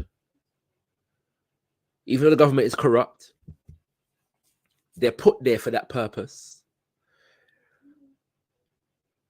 This is exploitation of the nation as a whole, because the nation as a whole is not able to reap the rewards of the business that is being done in its name. Ridiculous situation. Listen to this. At €1 a hectare. For the American firm, this was a lucrative investment. They cut down the native trees, planted palms, and sold the oil at an enormous profit. So they were able to come in, plant the palm, Yeah, plant the palm. Based upon land that they had not sufficiently paid for. Again, 70% of all of this business is illegal.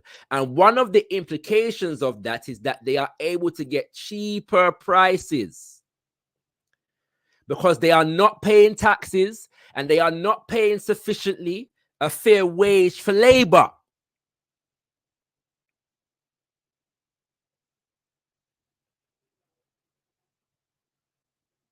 That's a go on. The problem, 20,000 people live within it.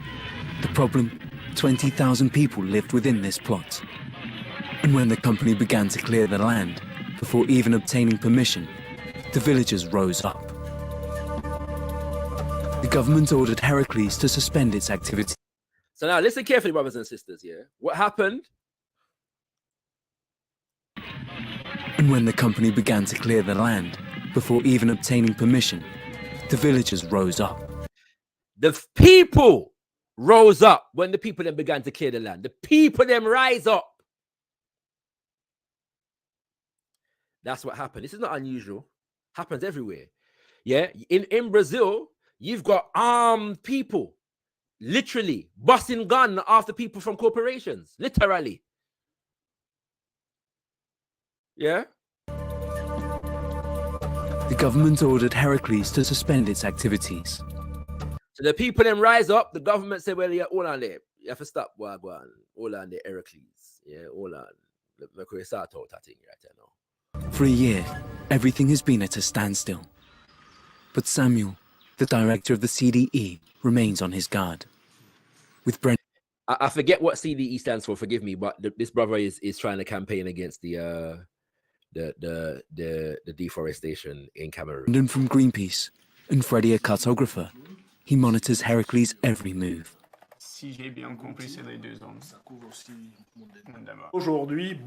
Nowadays, many of those seeking to buy land are not farmers but financial speculators. Ceux qui veulent la terre ne sont pas des planteurs.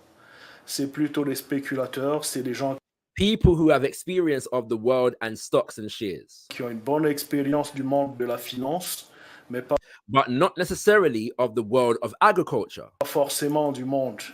That's an important point. Now, a lot of these people are not specialists in agriculture. Yes, they're specialists in the financial market. And they are using that expertise to make decisions about people land without having any knowledge of the people land. De la terre, du monde de l'agriculture, et qui voit donc and who view the land as a commodity with which they can play the market. So now they view the land as a commodity. They're going to come in and decide for us how it should be used. How we view the land doesn't matter. La terre comme une marchandise sur laquelle on peut spéculer, c'est très It's extremely unusual. Inhabituel parce que en le faisant, in doing so, the company the company deprives communities of the right to benefit from the land. In doing so, the company deprives communities the right to benefit from the land. Prive des communautés du droit de jouir de la terre. Et ces communautés And for these communities, that is a matter of life and death. Pour ces communautés, la terre, c'est une question de survie. A matter of life and death for some, business for others. As compensation for land ceded for next to nothing, Heracles pledged to leave the felled timber to the Cameroonian state. A false promise, according to Greenpeace. We have a letter an open letter from September 2012 from the managing director. Nous avons une lettre ouverte du DG qui explaining that they paid very low rent because they had granted their timber. explique que nous payons un loyer très bas pour laisser le bois to the Cameroonian à government. l'État du Cameroun. Et puis, and then in 2013, we have this presentation to investors. En 2013, on a une présentation faite aux investisseurs. Which tells us that, in fact, this was not the case. They were going to sell the wood. Qui nous explique en fait, c'est pas le cas. Nous allons exploiter. So now they've told Greenpeace, which is an NGO, and I'm not a big fan of these NGOs, but they're around, and there's a whole big industry around NGOs. They're not going to solve the problem because they're not designed to. Yes, but you can often find useful information. One of the things that NGOs tend to have is resources for research, right? So you can find some good information through these NGOs. Yeah. So what must say? Yeah. What Greenpeace I say right here now is that, you know, them jump on the case and say, well, listen, Heracles, oh yeah, go on, sir. And Heracles said, well, no, hold on there. We are going to grant timber to the government. And when I'm looking at it now, them get to find out, say, well, no, go, sir. They're actually selling the timber. It's madness. Yeah, when them chop down, they must sell the timber. So not only have they got the land for basically nothing, they are also earning a profit off of selling the timber that they have illegally appropriated from the people them land. We're not here, Wagwan. Listen, we don't know the world that we're living in, yeah. Man, I tell you, I bet no phone never knows them thing yeah, go on. Right here now in the world. Et gagner des and make between $60 and $90 million. Not here, Wagwan. This sound like movie business when you watch some soap opera and some political drama on Netflix or Ragil. De 60 à 90 millions de dollars là-dessus. For Brendan, Heracles had always intended to sell and export the wood. Et donc, 3 décrets signés. OK. Donc, ils ont lu entièrement ces décrets. Now, look what happens here. Now, when people say, when I say, you know, neocolonialism, yeah, is when the economic policy and therefore, the economy and therefore the political policy is directed from outside. Yeah. What a prime example of what I'm talking about right here now, right here, so. Brendan now hears that the president has personally authorized Heracles to relaunch its operations. The president has personally authorized Heracles to relaunch their operations. The people have risen up, said, no, this shouldn't go on.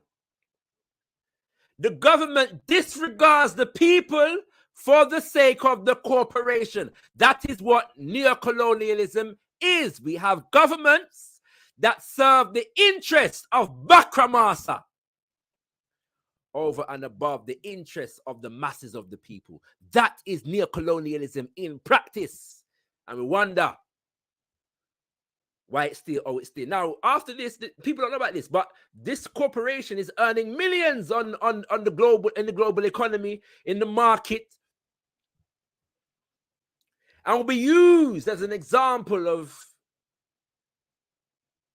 how the market operates and works. This is going on behind the scenes. Excuse-moi, je viens informing him about what he just heard.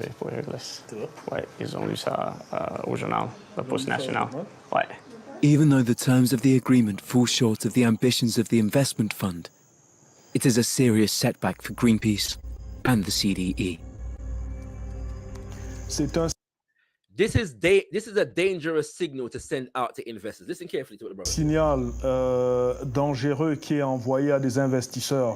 Because the message we're giving them is that you can make mistakes.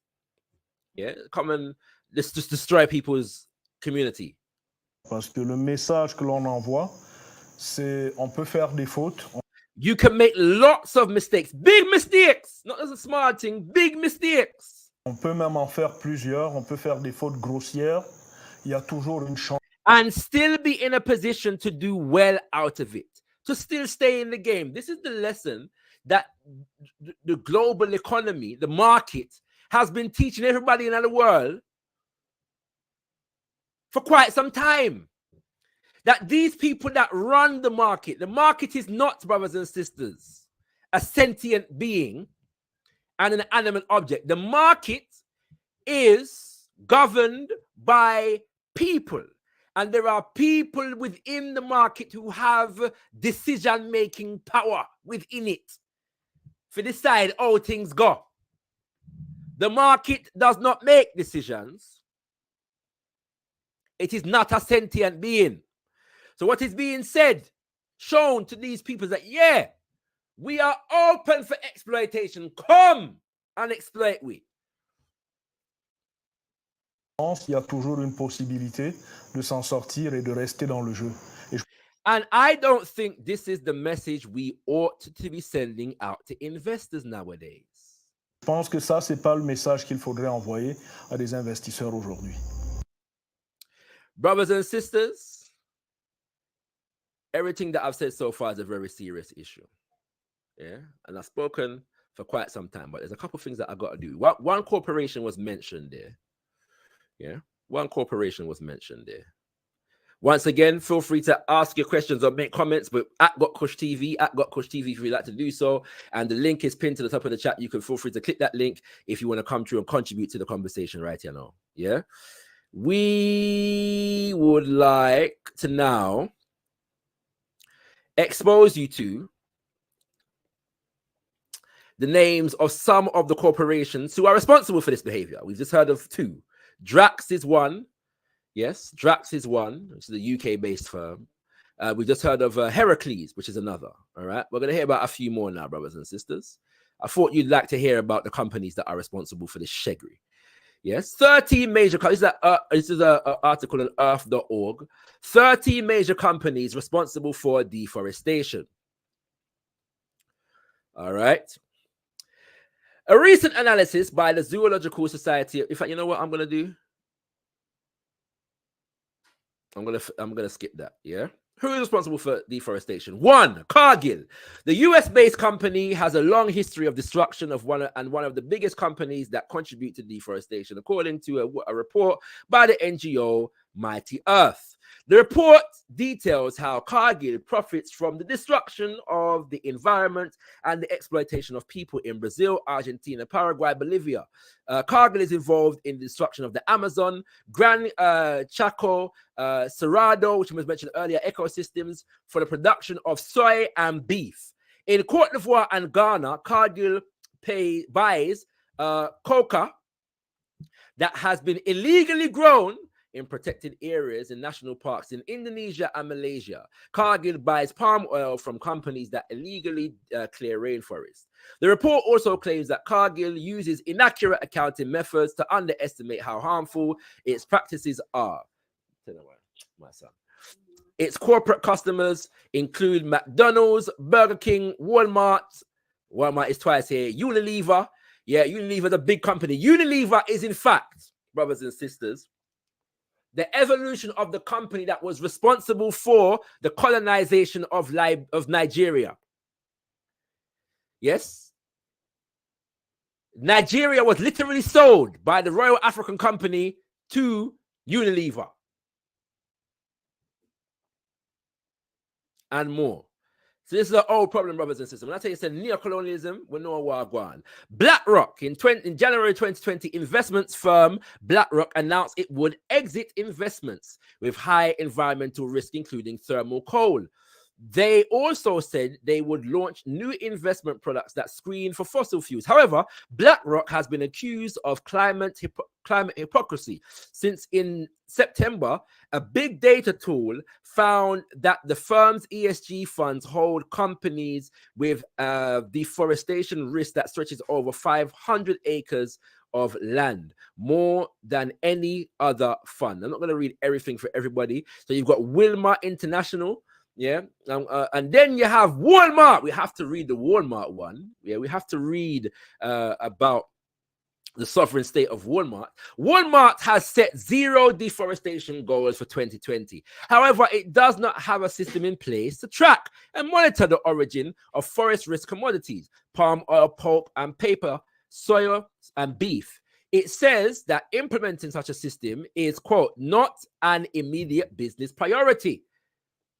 It is unlikely that it will meet the goals defined for these key commodities, but it also does not know what percentage of soya and beef used in the product it sells is produced with zero net deforestation. In 2019, Mighty Earth was publicly linked to the fires in the Amazon as it conducted business with Brazilian beef company JBS. When you see all them fire that go through the forests all the while, you know what going on. Walmart is also a major buyer of Cargill's products, the second largest Brazilian soy exploiter. JBS is one of Brazilian's leading exporters in beef. We're not going to read all of that. IKEA. Now, this one is a serious one. If you're living in the UK, you know about your IKEA. Me say you know about your IKEA wardrobe, and your IKEA chest of drawers, and your IKEA bedside chest, and your IKEA bookshelf. Yes. We know about IKEA in the UK. I'm not sure if they have IKEA across the water there. But we have IKEA in the UK. IKEA, despite claims that it does not accept illegally logged wood in its products, a report accused IKEA of sourcing manufactured products from suppliers that have used logs that were felled illegally in Ukraine. VGSM, one of IKEA's suppliers, also cut down trees during a silence period between April and mid-June, when certain forms of logging in Ukraine are banned during the critical breeding period for lynx and other species. Those logs were all felled under a sanitary felling permit, a widely used loophole in Ukrainian. I'm sure that's supposedly law that allows for trees to be cut down and sold, provided they are already damaged by disease or insect infestation. By the way, that's another aspect of this thing here, implication of this thing. When you destroy biodiversity, because plants, yes, and trees can become sick too. It's possible for plants and vegetation to be diseased. Less biodiversity reduces the capacity of the plants to fight off infection and disease. Yeah, and that has implications for we as human beings because we eat the plant them. So if the plants are unable to fight off diseases, then it's going to affect the sustenance of our own immune systems and our ability to be able to withstand illness and disease, brothers and sisters.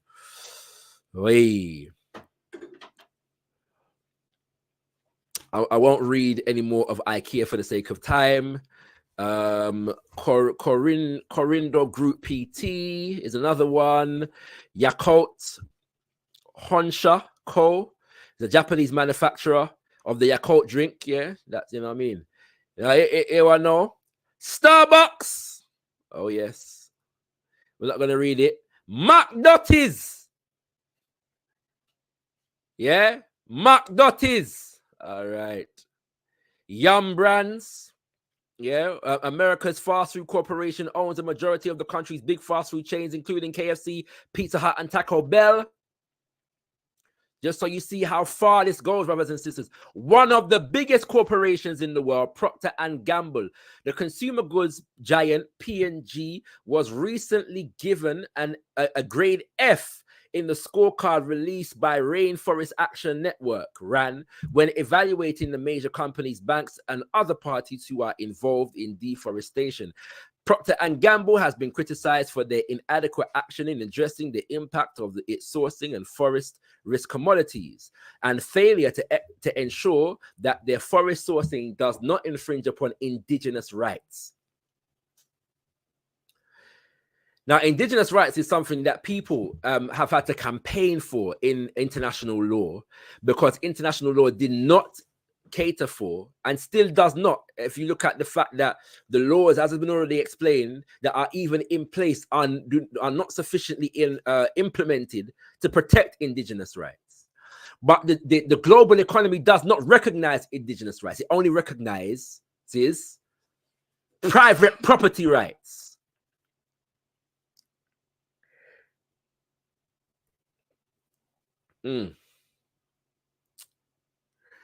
Ahold Delhaize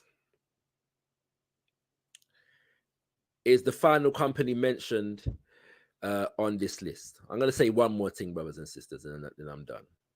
Yeah.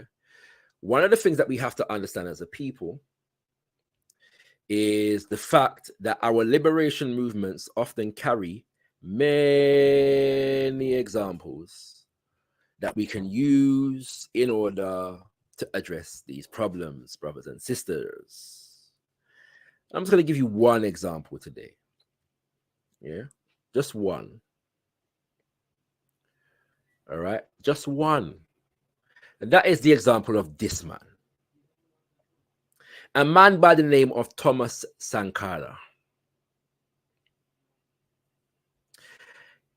President of the nation of Burkina Faso. In fact, when he took it over, it was known as the Upper Volta. He reclaimed its African name, Burkina Faso, which means the land of upright people.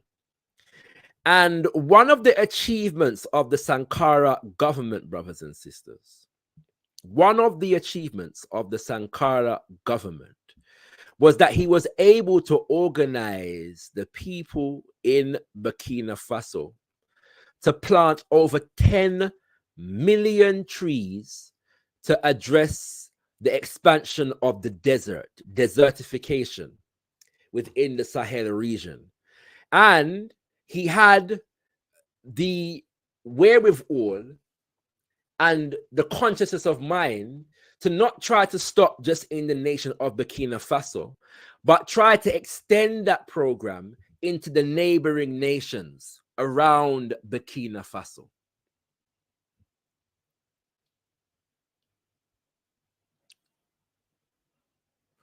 This was in the 1980s, brothers and sisters. Thomas Sankara was leader of Burkina Faso from 1983 to 1987. This is before environmentalism and all those issues were big hot button issues in global politics. Thomas Sankara was already on the job in terms of combating deforestation in the 1980s. What happened to Thomas Sankara? Thomas Sankara was assassinated.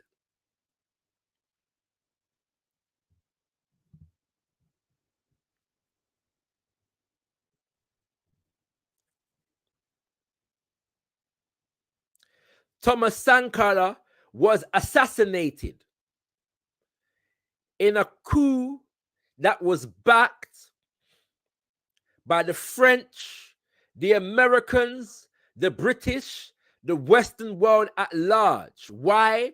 Because he did all of this without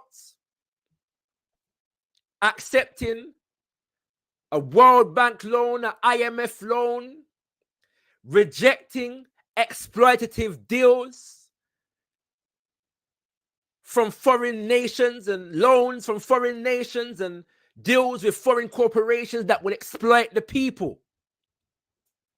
Because of this and the fact that they could not buy him off,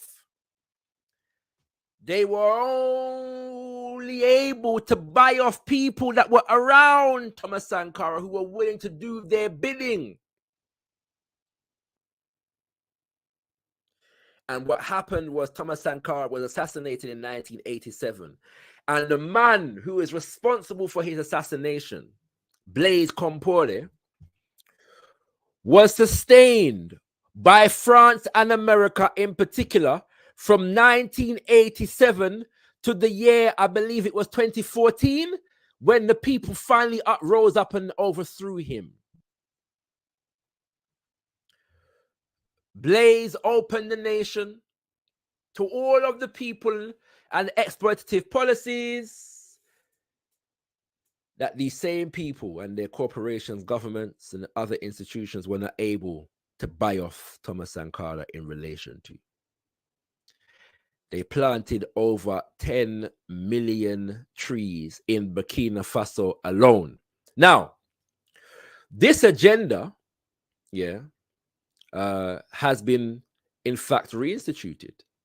It's called the Great Green Wall Initiative in Africa at the moment. It involves the United Nations, the World Bank, and so on and so forth. I'm saying that to say that these people will kill off the movements that are genuinely trying to work in the interest of the people as opposed to the neo-colonizer, and then borrow from the program of the Pan-African revolutionary leader a generation or two later, when they have consolidated themselves enough to reap rewards from the program, brothers and sisters. They tell you they'll put out all kind of propaganda against a Thomas Sankara, and then cherry pick from the program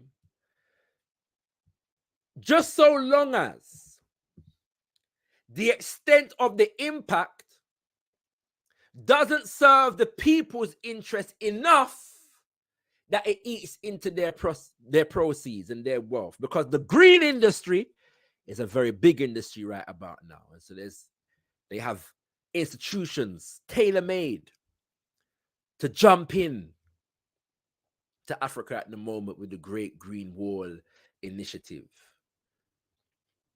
and reap the rewards, brothers and sisters. But if Thomas Sankara had had his way, and the brothers and sisters who were organizing with Thomas Sankara had had their way, this is a problem that we would have been addressing for over 30 years at this point, brothers and sisters. Imagine how much damage has been done on this issue from that time until now, because of the fact that not just Thomas Sankara, but a range of leaders and movements have been assassinated and taken out so that our governments can continue to serve the interest of foreign governments and corporations.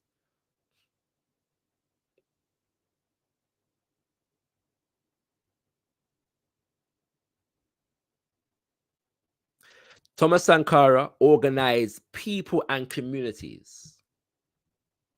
Communities planted those trees. Over 10 million.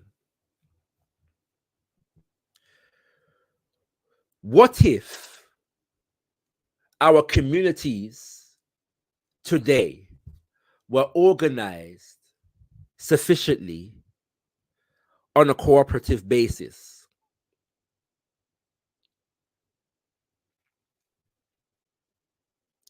With the skills capital to be able to engage in addressing deforestation in ways that take the community and its needs into consideration, that takes the knowledge that the community holds in terms of the environment, the forest, the land into consideration, that is designed to serve the interests of communities and nations rather than the profit line of foreign corporations.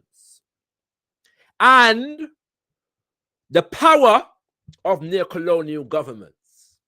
Again, don't let nobody fool you. The profit motive of foreign corporations and the power of foreign governments to make decisions about our politics and our economics are, in fact, intertwined agendas. They are not separate and distinct.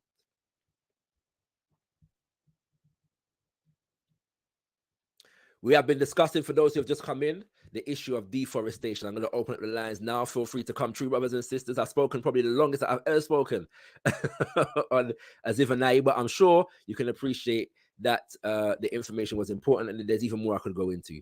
But Indigenous African, you are live. I'm going to come to your comments, brothers and sisters. If you would like your comment to be read out, I'm going to go back through the comments right now. If you would like your comment to be read out or your question to be read out, please at gotkushTV, so I can differentiate between inter-chat commentary and discussion and conversation that you would like to be read out on the platform, brothers and sisters. I've started some of your comments already, but please at gotkushTV from here on out if you would like any further comments to be read out. Greetings, Indigenous African. Oh yeah, man. Bless up Shaka panel channel.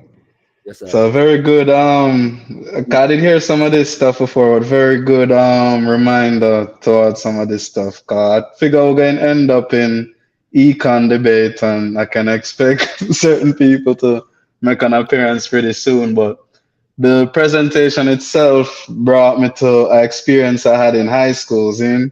So I went to a pretty good high school in Jamaica, right? And I remember one of the other students one time, I think it was sometime in early 2000s, right? And at the time, them was saying, yo, the bees dying out, right?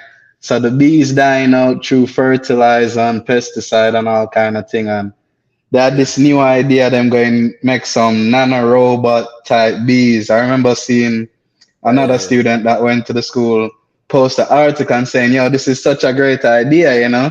We're going to have nanorobot bees to do the fertilization of plants when the ecosystem collapses, basically, right? So that was on Facebook, a very long time when Facebook just started and whatever. And I remember messaging him saying, bro, stop listening to Efri. You know what I mean? Like, there's no way we can manufacture enough nanorobot bees to fulfill the purpose of actual bees, because it don't cost any energy to human beings to make bees. Them just do it themselves, right? So it's that kind of mentality you kind of see with people who try to relentlessly defend the market and something like this. Cause somebody like me is not a socialist, right? But you don't need to be a socialist. The socialist and the free market advocate, we need the bees, right? We need oxygen. And we need these type of things. No matter if you want to say, use free market, man, you breathe oxygen, right? And if he's a socialist, you also breathe oxygen. So I just figure that, we need a solution. Because Mr. Kofi said there's no solution, only trade-offs. I think I need a solution, because I can't trade off the bees, you understand? I can't trade off oxygen. We need that. So, I just think we can be in reality and admit the facts of reality, which is that we need oxygen and bees, and there should be a solution to prevent the eventual destruction of these things, right? So that was my first thought, just to using it. Yes, I give thanks, you know what I mean?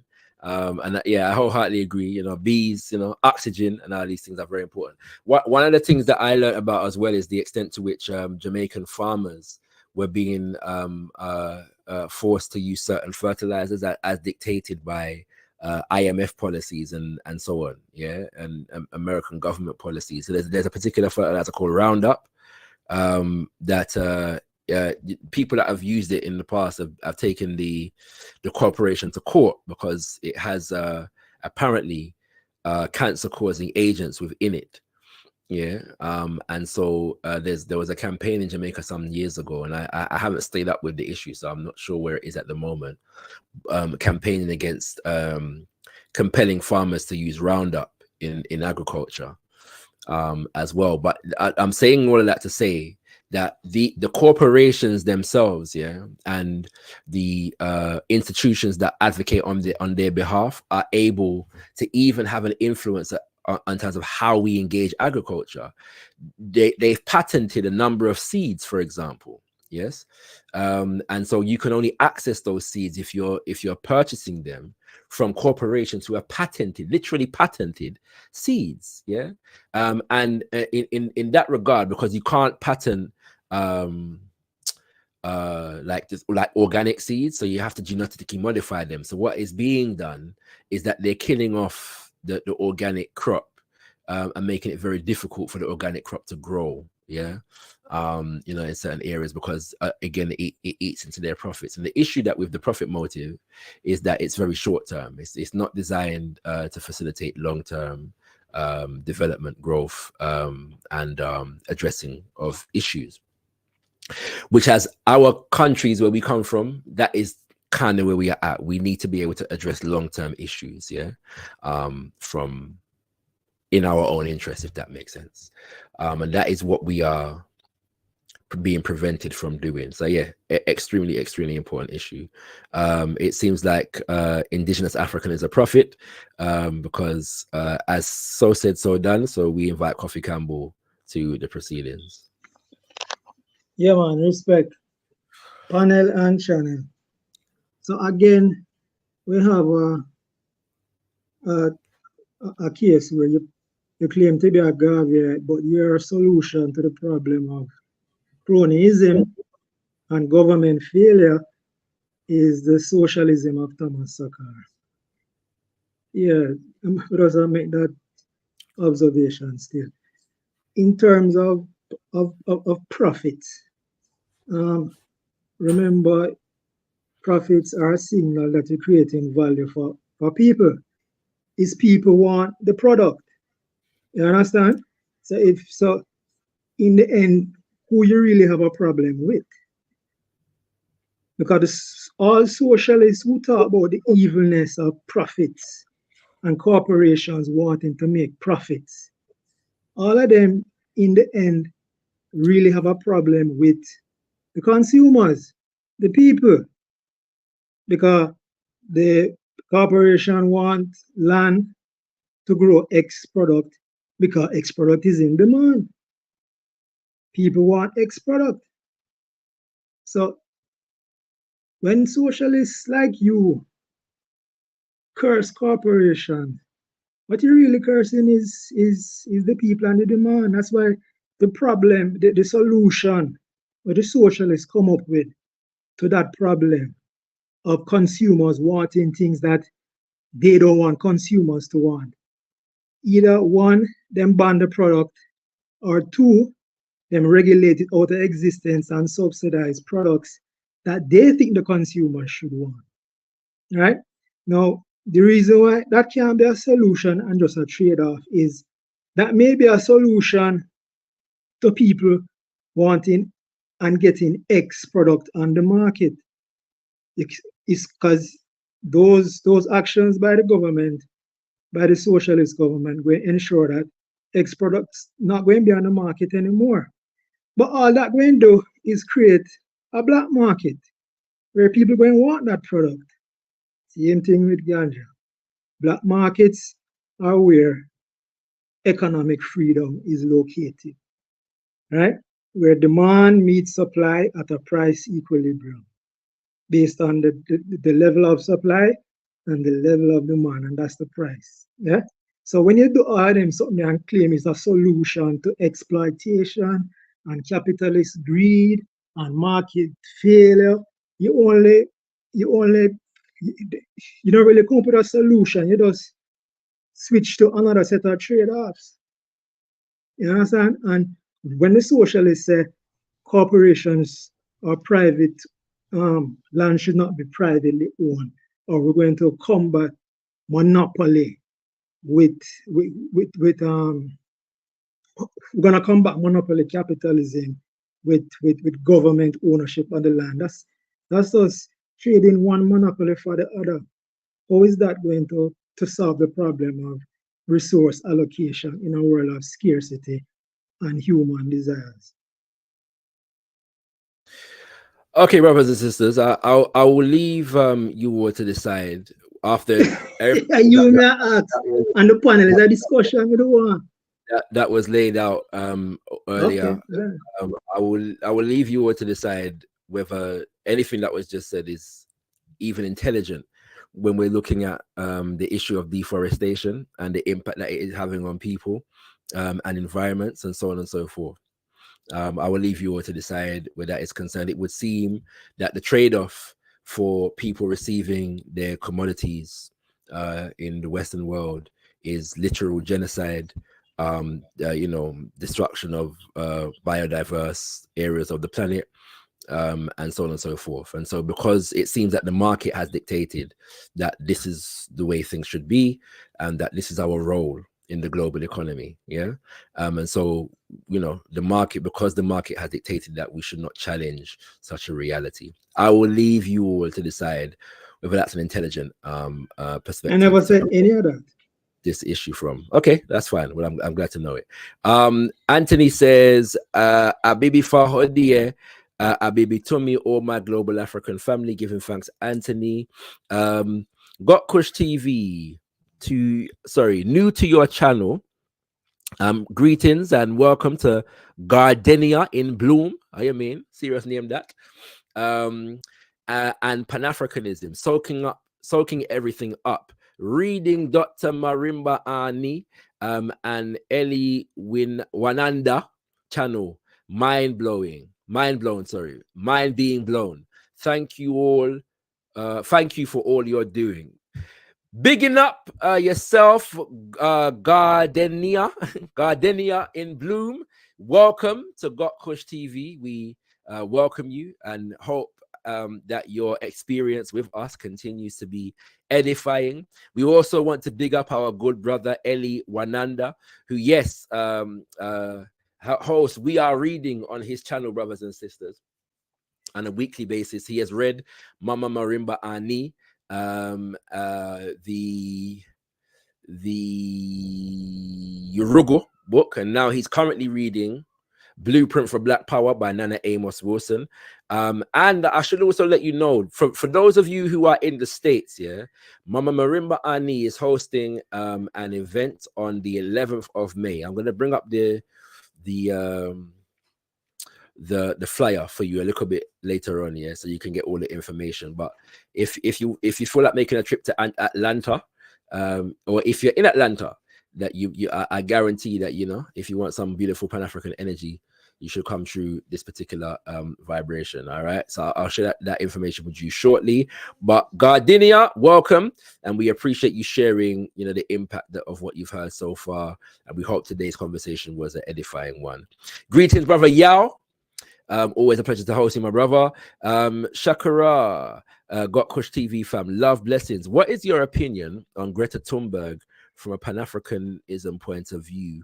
Media manipulation is my perspective. You know what? I'm not gonna lie. I haven't delved into this young woman and her movement very much. I know she's a favorite of certain aspects of the climate change and the green industry. I'm skeptical of some of the green industry dynamics, although from a Pan-African perspective and an African-centered perspective, I am concerned about the environment. I am not certain that everything that is being propagated in the popular discourse is correct. However, what I am certain about is that one of the significant issues that we have in majority African nations, whether that is on the continent or in the diaspora, is that our environments are being severely negatively impacted by the nature of the social and the economic and the political systems under which we are governed. There are many issues that we could talk about. I've already mentioned cockpit country in Jamaica. There are other issues concerning agriculture and cash crop economies all throughout the Caribbean. There's the issue of oil in places like Nigeria. Yes, there's the issue of the mining in places like Congo and places like Sierra Leone. There's the issue of coffee in places like Kenya. There's the issue of zinc in places like Zambia. Yes, everywhere we are, there is a corporate interest that is at the root of a significant environmental issue. Yes. a significant environmental issue down to oil pipes being run over people's agricultural land. No self-respecting people would allow for such an indignity and a destructive relationship, exploitative relationship to continue. And that is why everywhere we are, there are movements that are there trying to address these issues and trying to campaign in various different ways just for the preservation of the natural environment where they live. As far as the Niger Delta, you have the movement for the survival of the Ogoni people, Mossop. Listen to the title of the organization. The movement for the survival of the Ogoni people. The Ogoni people are a group of people, a nation of people, or what Mama Wangari Maathai calls a micronation in Nigeria, around the Niger Delta, that has been challenging the government and corporations such as Shell, Chevron, BP, and ExxonMobil about the exploitation and the environmental damage that is being done in the Niger Delta as a result of the exploits of these oil companies. Yeah, and time again, you know, from independence till now, the corrupted government, neo-colonial government in power, does the bidding, yes, of these corporations and the governments from which they come, to the point whereby the army can be sent out to fire upon protesting masses, yeah, who are simply trying to save and preserve their environment. This is what we're dealing with, and this is why I don't necessarily have time for nonsense, frivolous conversations that is designed to be a distraction, because I understand the dire nature of the problems that are being that we are facing and what needs to be addressed. Yeah. So as far as Greta Thunberg is concerned, I don't have a massive opinion on her, but from a Pan-African perspective, we have to reclaim the African-centered and Pan-African heritage as it relates to environmental issues, sustainable energy, and the development of economic systems that take the environment and nature into consideration. Yes, it would be abhorrent. It's inconceivable from the perspective of indigenous communities that you can have an economic system that flourishes at the expense of the environment in which you live. And that's part of the problem, yeah, because to a significant degree, a lot of these problems are imported from foreign nations who do not have to sit at the sharp end of the experience of the impact of their policies and their actions in Fidem nation. Yeah, and that's not always the case. That is not always the case, because we can go into, for example, issues of pipelines that have been suggested to have been run through land that has been designated for the indigenous people, for example, in the United States of America, and how they have been campaigning on those issues. We can even talk about scientific exploration. Yes, in certain places in the world, yeah, that is being, whereby European institutions and corporations, and I'm saying both of those things because a lot of scientific research is funded by government institutions or institutions that are funded by the government.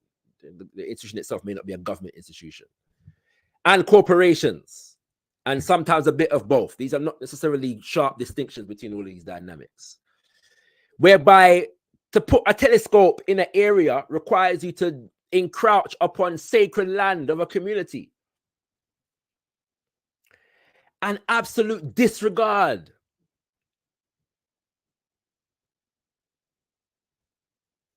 is shown to that community and the environment in which they live. And the question has to be asked, is it possible to develop an economy and understanding that an economy is about the social relationships between people.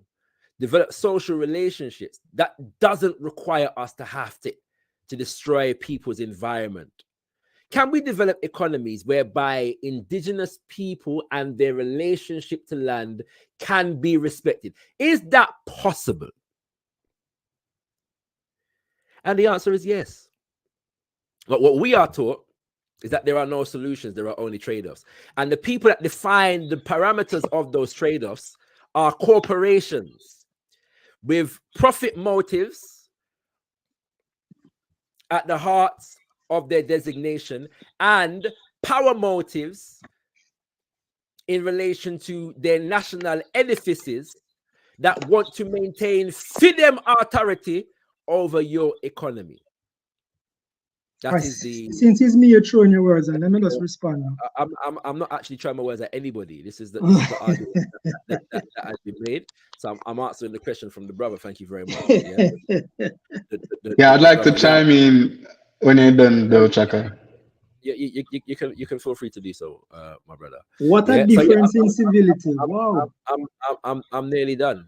There was no any less civility towards you. But where was I? Because I was interrupted. Right.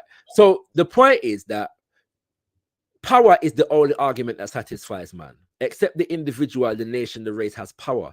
That is exclusive. That individual, nation, or race will be bound by the will of others who possess this great qualification, i.e. power.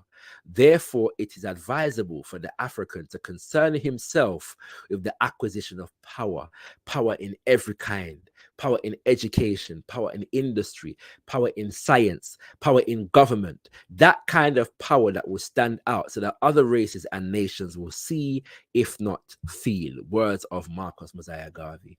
The trade-offs that we have to make, brothers and sisters, in relation to these things is a reflection of the power that we do and do not have.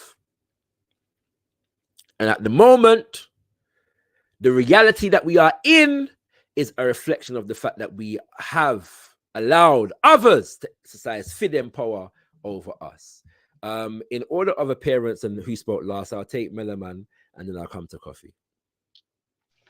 Yeah, man. So we'll get introduced to, this new thing him bring on now to the conversation is like, okay, I'm kind of prioritizing, by him, I talk Coffee, I'm prioritizing this efficient distribution of goods and generation of profit above the reality that we're discussing of, needing oxygen and thing. So just to follow up what you said, that to me don't seem intelligent either, because, yeah, whatever. But it also brought me to this other thought, which is that, for example, you have a thing called a nuclear reactor, right? And the thing with a nuclear reactor, they have to design it in such a way that all of the energy it could produce is in fact not produced all at once, right? They have to have some sustainable production and output of the energy so that everybody don't dead. Otherwise, it's a bomb you're talking about. It blow up and kill everybody. Cool? All right. So I'm sure there's a similar concept, or should be, in economics, might be sustainable growth then, right? So I think wouldn't the principle of sustainable growth imply that at some points you can't just prioritize maximizing profits and distribution of goods to the consumer if it is in fact unsustainable and going to, rid us of adequate oxygen, food and water, natural resources. Right. Absolutely. And the last thing, damn, what was that? Oh yeah, the last thing I wanted to mention as well is something that Reparation Nation said in the chat earlier, which is that the government's job is to make sure everything is not for sale. So this is now where we reach a limitation of liberalism, right? So you might think, if somebody wants to buy something, no matter what it is, they should have the right to buy it. I don't necessarily disagree so much on that, but I definitely disagree that no one has the right to sell everything, right?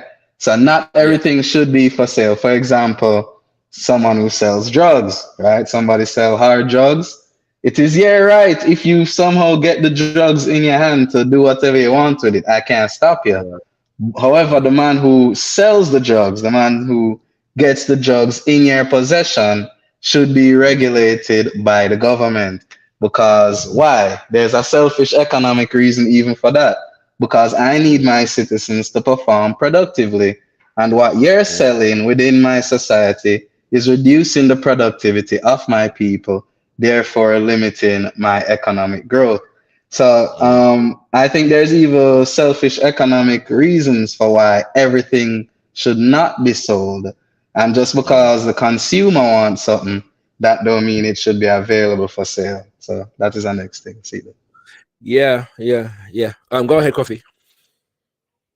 Yeah. All right. You had said, and I'm paraphrasing, is it possible to come up with an economic system that preserves, the environment and precious resources?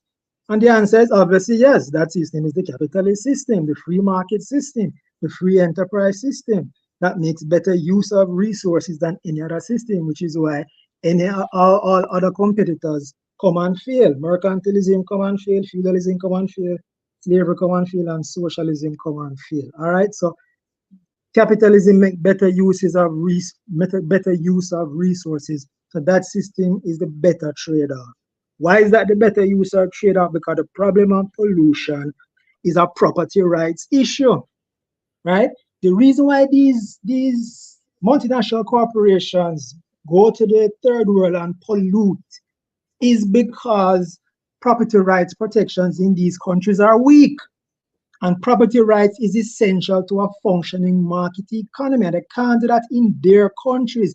Their market economies that preserve property rights, that have the least pollution, they can't do that there. So they go in the third world.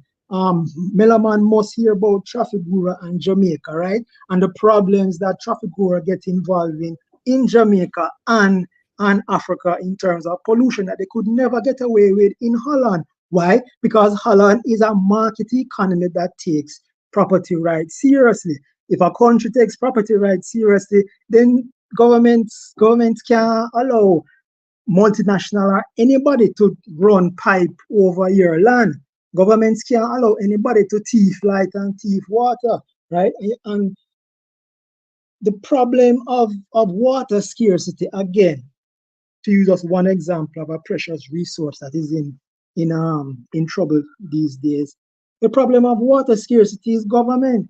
Them misallocate the resource, like everything they misallocate, or most things that they misallocate, right? Them subsidize farmers, rich farmers, which them don't need to subsidize. Them allow free water in them garrison communities in third world countries, and them generally misallocate the resource. Competition and open markets make better use of resources, because if there's competition, if there's free competition to enter the market, then if somebody is monopolizing the profits, then that is going to send a signal to competitors that there's money to be made trying to offer this product.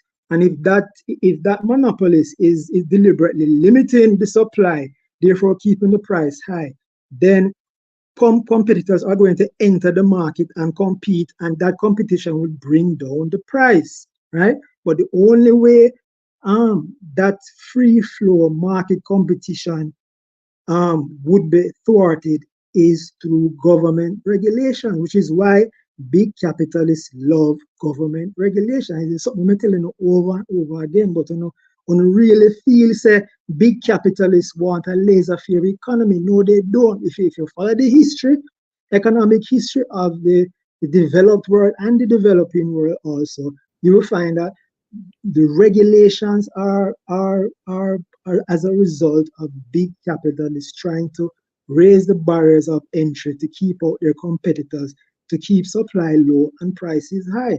So again, if you want that ideal system, or as close as possible, that has an economic system that allocates resources efficiently, improves material conditions, and protects the environment, that's the free enterprise system. And that's why socialists can only come up with like Thomas Sankara what could have been with Thomas Sankara, what could have been in Ghana, what could have been in Tanzania, what could have been in Jamaica in the 70s, what could have been in Cuba, or Venezuela, or Argentina.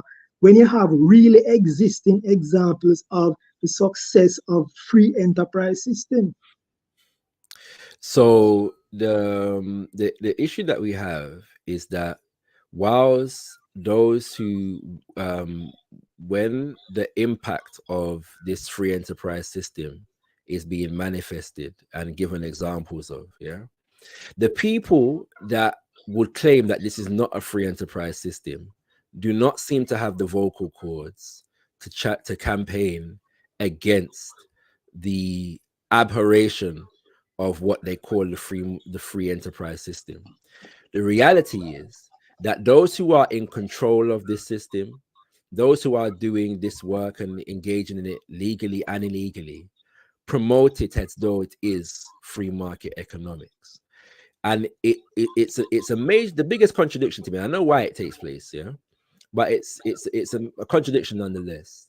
That those who challenge others for identifying the system for what it is, and would challenge us for identifying the system for what it is, and would have us believe that this is not the system that they say that they stand for, never seem to have as much voice and as much vim for the corporations and the governments and the institutions that are engaged in the actual criminality.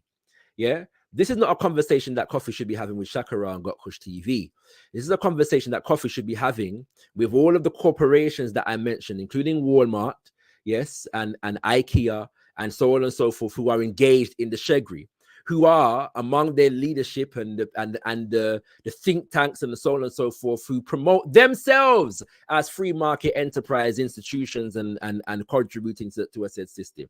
This is a conversation that Coffee should be having with HSBC and Barclays and JP Morgan and Citibank and all of them, who claim to be a part of the free market enterprise system. This is a conversation that should be had with them. For some reason, me identifying this dynamic is more of a problem on gotkushTV, Pan-African platform, is more of a problem than what these people are actually doing in the name of the free market system. And this is the problem, because the argument is designed at all points not to address the issue, not to challenge the exploitation, but to preserve the system. What you just heard is an argument that is designed to protect the corporations and their shegri, just so long as you don't identify it as free market, so on and so forth. Because if you don't, then you're less likely to organize sufficiently to challenge them. That's what I'm right about now. And that we have to overstand. I don't know how if it is socialism to plant trees, in fact, let me put this in the mouth of because I forgot to open with the words of Marcus Mosiah Garvey earlier. So let me just bring some Marcus Garvey words right here now.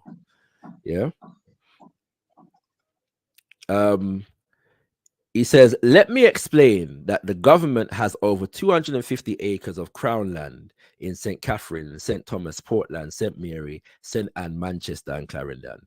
Jamaica is an agricultural country. Its products are wanted in all markets of the world where winter prevents them from producing our products, as we do all year round. All that the government has to do is to raise £2 or £3 million and invest same in these lands for the production of marketable products, just as the United Fruit Company is doing. This company makes millions out of the banana industry. Why can't our government do the same for a variety of our products? You might say this is socialistic planning. Then, if it is socialistic planning, it is socialistic for this government to run the railway. Now,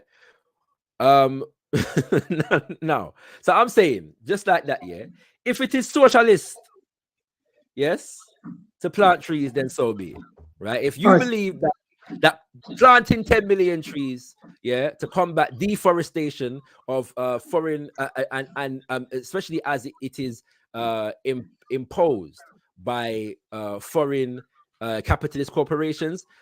I'm not particularly interested in arguing against you on the merits of whether this is socialism or not. What I am clear about, however, is the fact that the deforestation that is taking place in these places is an act of genocide in many instances and a war crime, yes, in many others, because people are in fact resisting, yes, militarily to the deforestation of their neighborhoods and their habitats, yeah.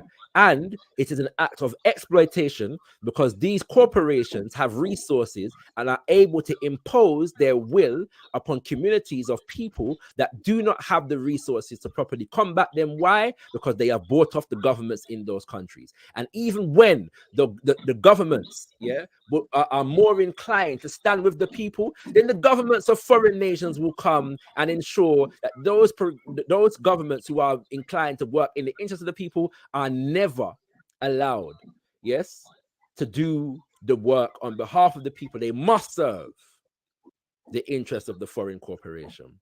I don't know how it... Sorry, that is what is taking place, brothers and sisters, in our environment, in our history, and in our current context. That is what is taking place. There is a significant history of us being concerned about environmental issues and trying to preserve our environment as African people, yeah, from our indigenous culture to the best of our governments, our leaders who took the reins of governments, brothers and sisters. All right. And at every point, brothers and sisters, the history demonstrates. If you look at Congo, if you look at Grenada, if you look at Kenya, if you look at South Africa, if you look at Suriname, if you look at Barbados, if you anywhere we're there, yeah, anywhere we're there, the relationship that we have with these people is that we must be minions, peons, and serfs for their demands. And this brings me back to this point about consumer interest and demand for customers. Yeah, within the framework of the demand of people who want products, the disaggregation in terms of exactly who these people are tends not to be done. We tend to treat consumers as though they are a monolithic group and everybody wants the same thing. What is happening as far as demand is concerned? We have to ask the question, whose demand? Who defines the demand and whose demand is being met? For example, people in Britain and America and France want wardrobe and chester drawers at cheaper prices, and therefore the companies that are responsible for the manufacture or the sale of wardrobe and chester drawers are going to buy from companies and corporations that are illegally. Over 70% of deforestation in today's world is done illegally. And so all of these corporations are going to engage in the free market, black market, where the free market it really exists, for the sake of taking advantage of the cheaper acquisition of those resources so that they can get a greater profit margin on the market in Britain and France and America, etc. The people who are being negatively impacted by the deforestation demand an end to the deforestation. That's what they demand. But their demand is not a commodity. So their demand doesn't matter because the global economy only recognizes demand as it relates to commodities, things where you can buy that are able to provide profits for big blowout corporations. So the demand of the Ogoni people and the demand of the people in Cameroon and Indonesia and Brazil, it no matter. In Ghana, it no matter. Because your demand doesn't result in a commodity that can be sold to people like me in the United Kingdom of Great Britain. who All controls right, the so demand. Power is the never only said, argument that satisfies man, except the individual, the nation, the race has power that is exclusive. That individual, nation, or race will be bound by the will of others who possess this great qualification. Therefore, the African must get power to make demands. When it comes to our ecology, our demand must come first. all right, so Race first. Hold on. Our demand must come first. and a trade-off should never be a trade-off for us. Can never be a just trade-off. Can never be a nobody who is even thinking in just terms. We should never be in a position whereby the trade-off is your commodities at the expense of our environment. This is the trade-off that we're being asked to make, brothers and sisters. Your commodities, by any means necessary, including all right, before you consider to straw man, of our environment, including the destruction of our ancestral land, including the destruction of our ecology, from never which say any other, nations, none of that, listen, none of in that, none of that. nations whereby this is another implication of this thing, by the way, in relation to what Melaman said. Another terminology that we have to understand as far as economics is concerned is the term filibuster now. What's the word? Well, the platform is private property, so you can see your way. Very good point. Very good point. Private property. So all right. Very good point.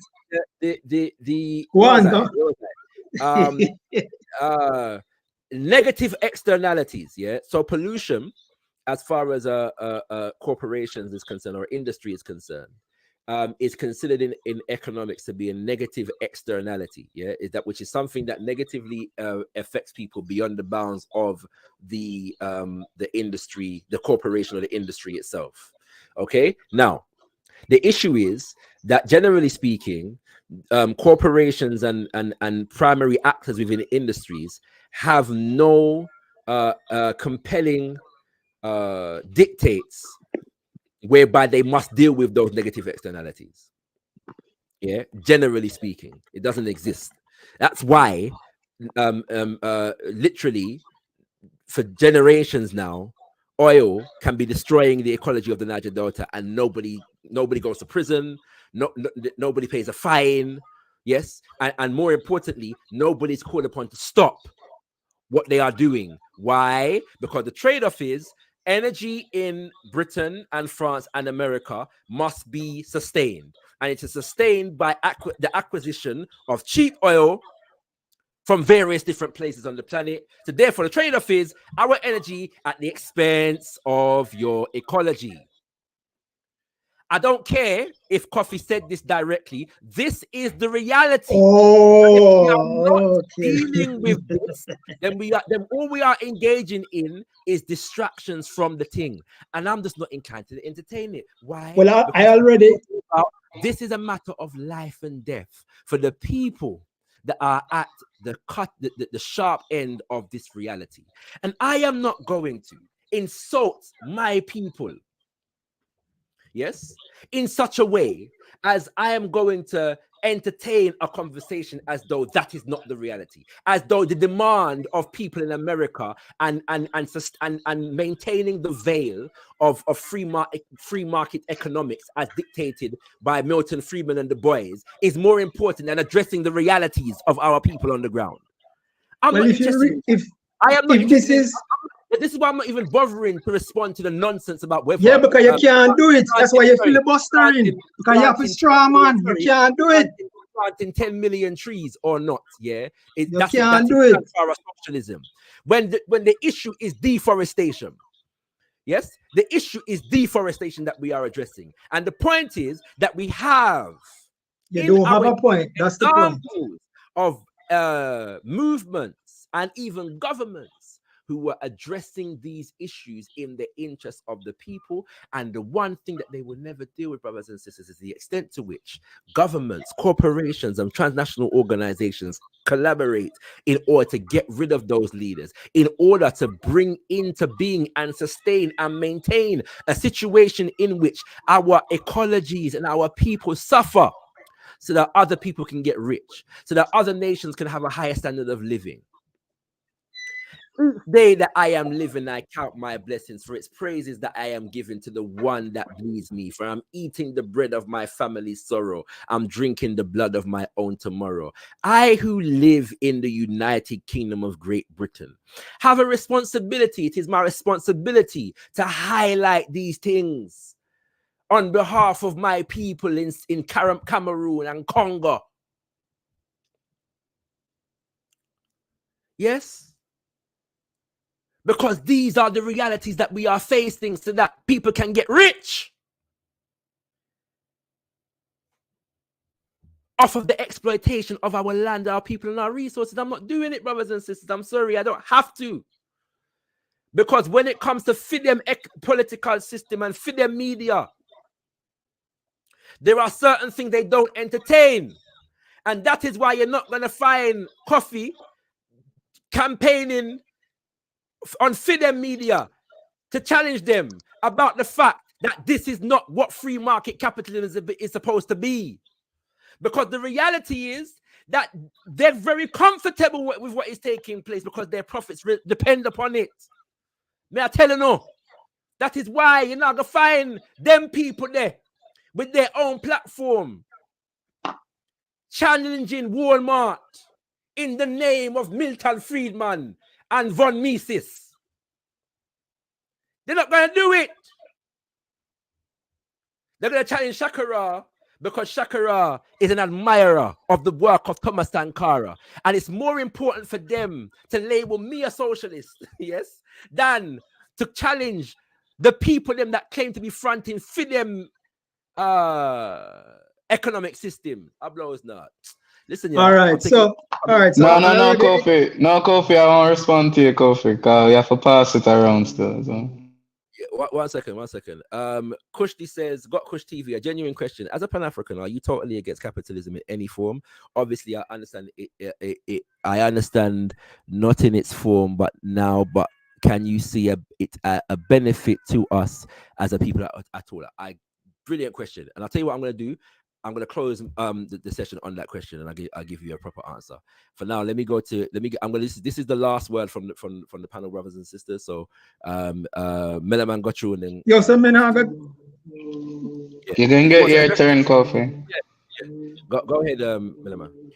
Yeah. So, once again, in the last set of words, him bring up this same idea that history has ended and that capitalism is the final stage of economic organization that's possible for humanity.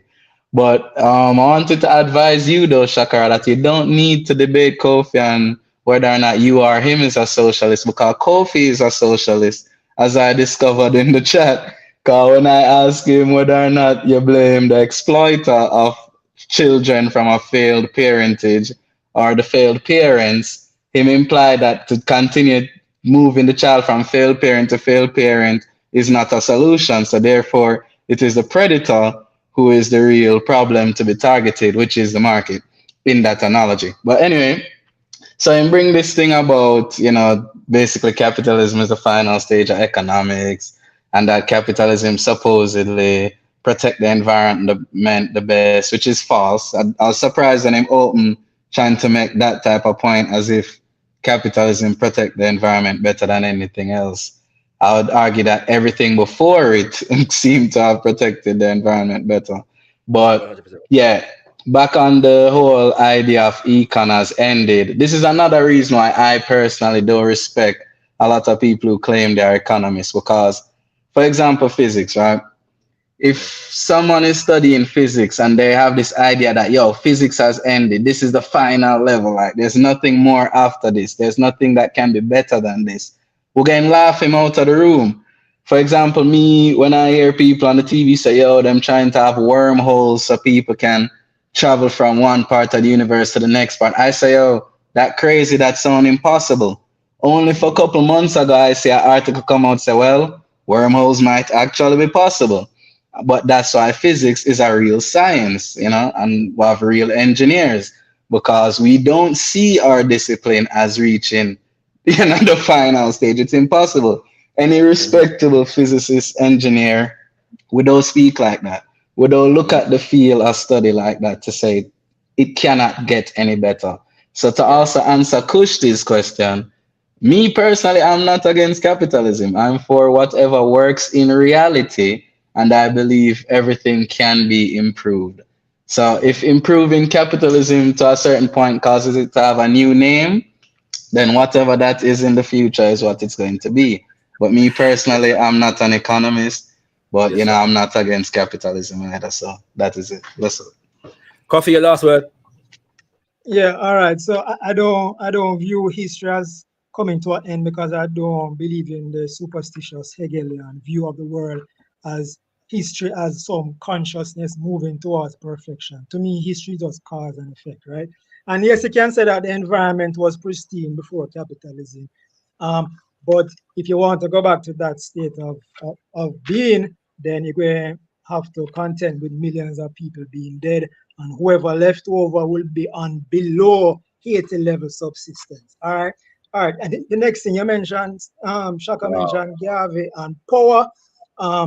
Power is really the ability to affect other people's behavior, right? And you have two ways to do this. You have one, persuasion, and you have two, force. Persuasion is the preserver of the free market system, and force is the preserver of fascism, socialism, and feudalism and slavery. All right. So again, two ways to exercise power. And Garvey was not talking about socialism, fascism, or feudalism. He was talking about capitalism, which is persuasion. To quote Garvey, in his PPP phase, when he came back to Jamaica talking about nationalizing, in his Fabian socialist phase, talking about nationalizing railroads, etc., is as useless as talking about Malcolm X when Malcolm X used to praise Elijah Muhammad, right? That's useless to an argument. To make a logical argument, you look at the ideas, the merits of the ideas, not who said. Because Garvey didn't move away from the socialist phase, right? And as I said before, his view of government is not the socialist government like you and Thomas Sankara, where government expropriate land and common ownership. His view of government, power in government, is limited government, and he pointed to the American limited government free enterprise stage of the Gilded Age when he praised the robber barons, etc. So nice try when you come with Garvey and the Tony Martin Pan-African Connection quote. Actually wasn't Pan-African Connection, but okay. Again, I'm not really going to respond to that the whether it's socialism and stuff. Yeah, it's just silly at this point, But we'll maybe one day, we'll entertain it, and you can come and okay, good. One day, some of the things that you're saying, because I know that you can't. At the same time, this is all a distraction. Yeah. So anyway, give thanks Coffee, give thanks Melaman. I'm removing everybody from the platform. Yeah. For that, where that is concerned. All right. So yeah, brothers and sisters, I'm just not inclined to entertain too many distractions. We're dealing with real lives, yeah, and real people in this regard. When it is noticeable that, for example, I've said it before, really.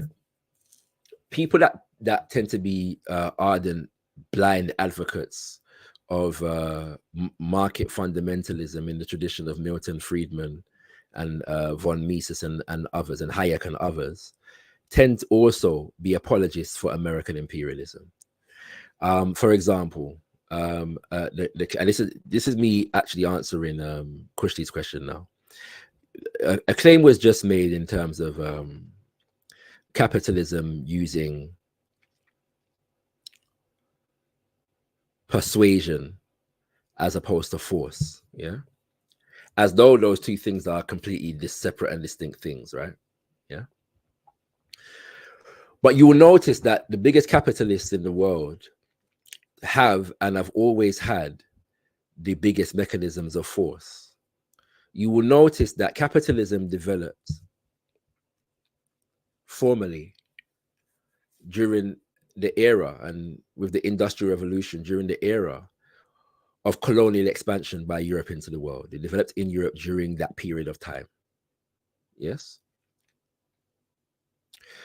you will notice that when they say indigenous communities do not have property rights, you will notice that this was an excuse that they used to colonize everywhere they went. This was the same argumentation that was used to occupy and colonize Southern Africa, all of Africa. This was the same argumentation that was used to exterminate the indigenous peoples of Australia and New Zealand and the Americas. They didn't have property rights. They say similar things now when people say, well, you came in and you destroyed the people, them land and economy and nationhood. And they will say, well, the Native Americans didn't have border control. Yeah, it's the same thing. They didn't have property rights. What they actually mean is they didn't recognize the social order of the people. They didn't see that the social order of the people was worthy of being recognized. And so they take the land from them. Yeah. They take the land from the people and then claim it as their property. So at the point at which they claim it, that is where property rights begins. Without ever taking into consideration for the fact that the land was taken by force. When Mugabe decided not to mow down the war veterans in Zimbabwe in the early 2000s, when they went on the land that was rightfully theirs, the claim on the part of the white farmers in Zimbabwe was that this is our property and you are infringing upon our property rights, property that they took by force from the indigenous people of the land.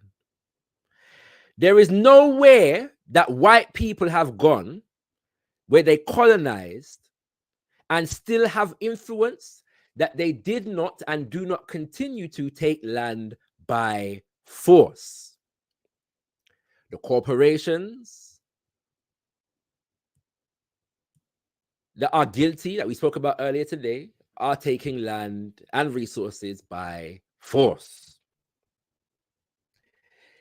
And then persuasion is an interesting word, in The Godfather. The Godfather goes into a meeting, comes out of an agreement. When he's asked, how did you manage to get the agreement? The Godfather says, I gave him an offer he couldn't refuse. I persuaded him. Why am I saying all of this? Kushti. The question is, as a Pan-African, are you totally against capitalism in any form? Obviously, I understand it's not in its form now, but can you see it as a benefit to us as a people at all?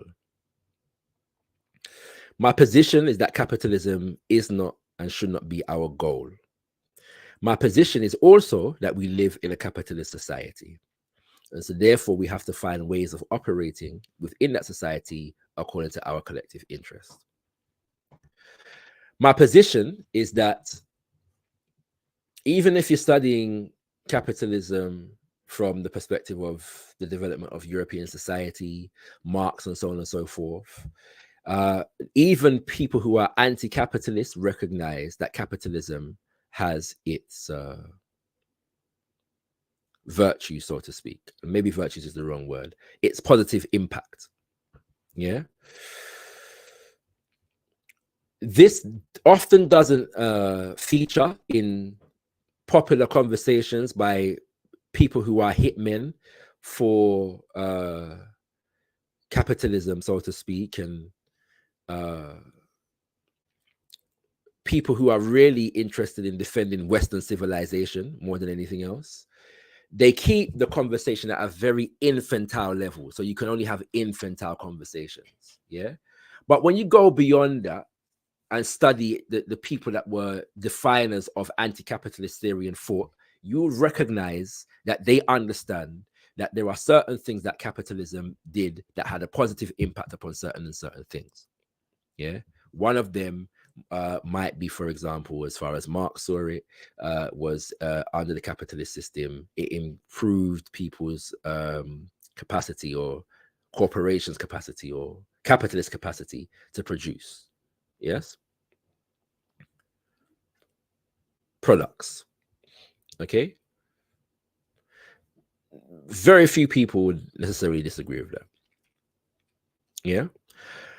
But the fundamental relationship that we have with capitalism as African people is that it is birthed out of capitalism. Doesn't exist without a certain level of an economic surplus, yes, in the hands of the capitalist.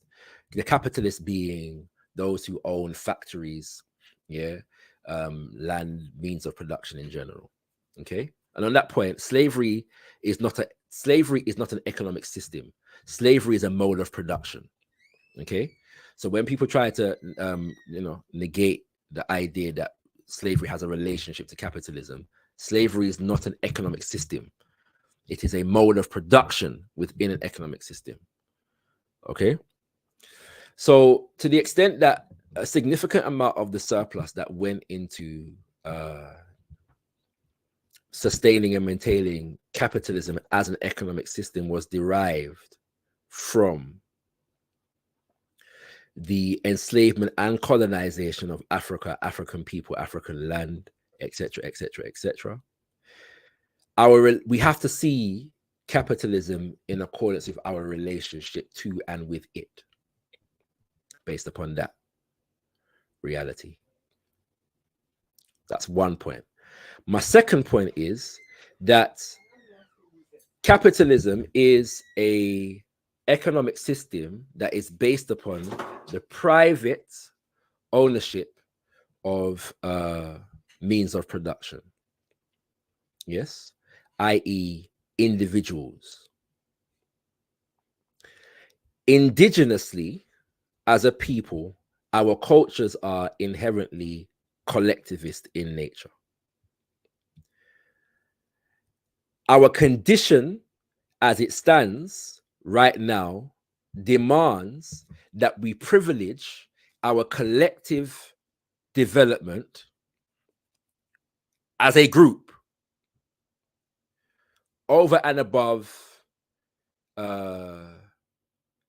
individual wealth, especially as that individual wealth comes at the expense of the masses of our people. Yeah. So my lack of what's the word? Seduction by the capitalist argument is derived from the condition of African people and what is going to best serve our needs at this moment in time. Having a few rich people, as is the case in the world today, is not going to better the conditions of the masses of African people. Yes, it's not going to do it. So it would be foolish of me to adopt and see as the goal an economic system that is going to bring about such a reality. Having said all of that, am I a person who is so caught up with not wanting to be seen as capitalist that I don't understand the reality in which we live and the fact that we would need to develop economic institutions, which include businesses that are able to function at this stage of our development in the environment in which they exist? No, I will affirm that without apology. Yeah, that we are at a stage of development whereby we don't have the reins enough to develop our own economic system. But we should have the development of our own economic system always in mind as our goal while we engage the economic system that we are currently in. If we were living in a dominant socialist economic system, I would be saying the same thing. And so, do I believe that there are fairer forms of capitalism? Yes, I do. Do I believe that we can engage within the capitalist system in ways that are able to meet at least some of our aims at this stage of our development? Yes, I do. Yeah.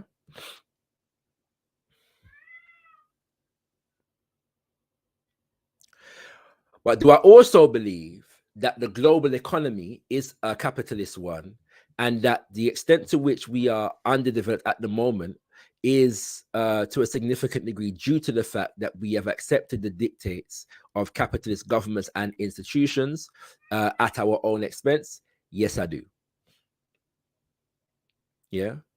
Simple as you take it, the government policies that have facilitated our underdevelopment from the 1970s until now were government policies that were literally written up by institutions like the IMF and the World Bank, who were promoting free market fundamentalism and the market economy and so on and so forth, and told us this is how, persuaded us, this is how you have to function, and these are the policies that you have to institute in order to reap the benefits of the free market economy.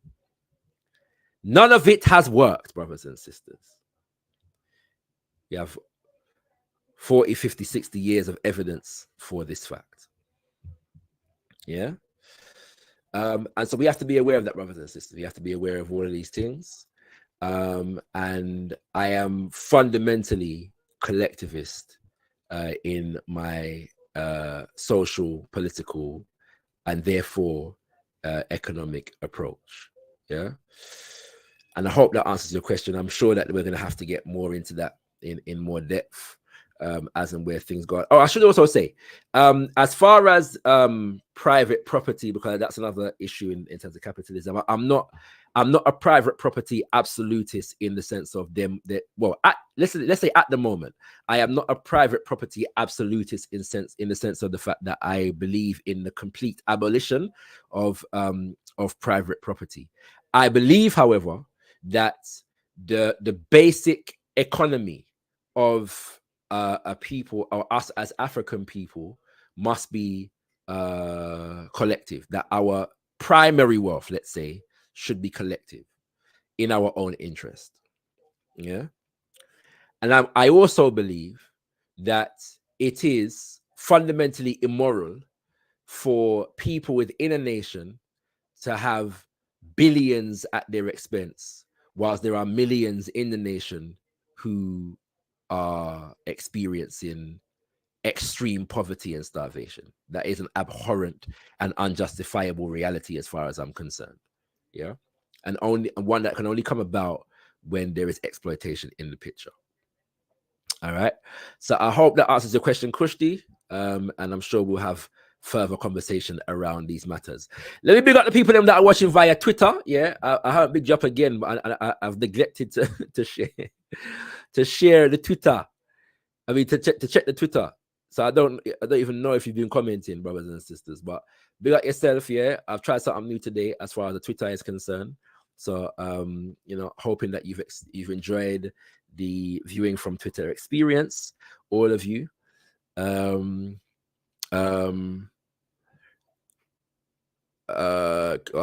read these comment just to close off this topic. I appreciate your breaking down of your answer. I therefore would like to pick your and the family brains more on that. Hopefully next Zivanayi, if the topic suits.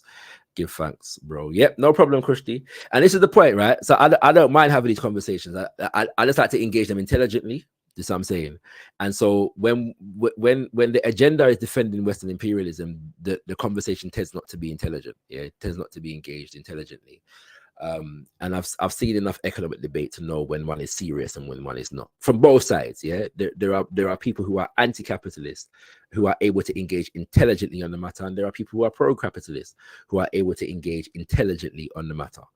And so yeah, now yeah, well, there's more I could say, but we'll get into it when we have the conversation. All I will say is this: there are ardent socialists whose goal is not capitalism, Marxists, yeah. In fact, Marx said it himself, who believe that capitalism is a necessary stage of development. Yeah, I'm just throwing that out there. Yeah, if you listen to a lot of debates, you will not find that particular reality stated openly, but that exists.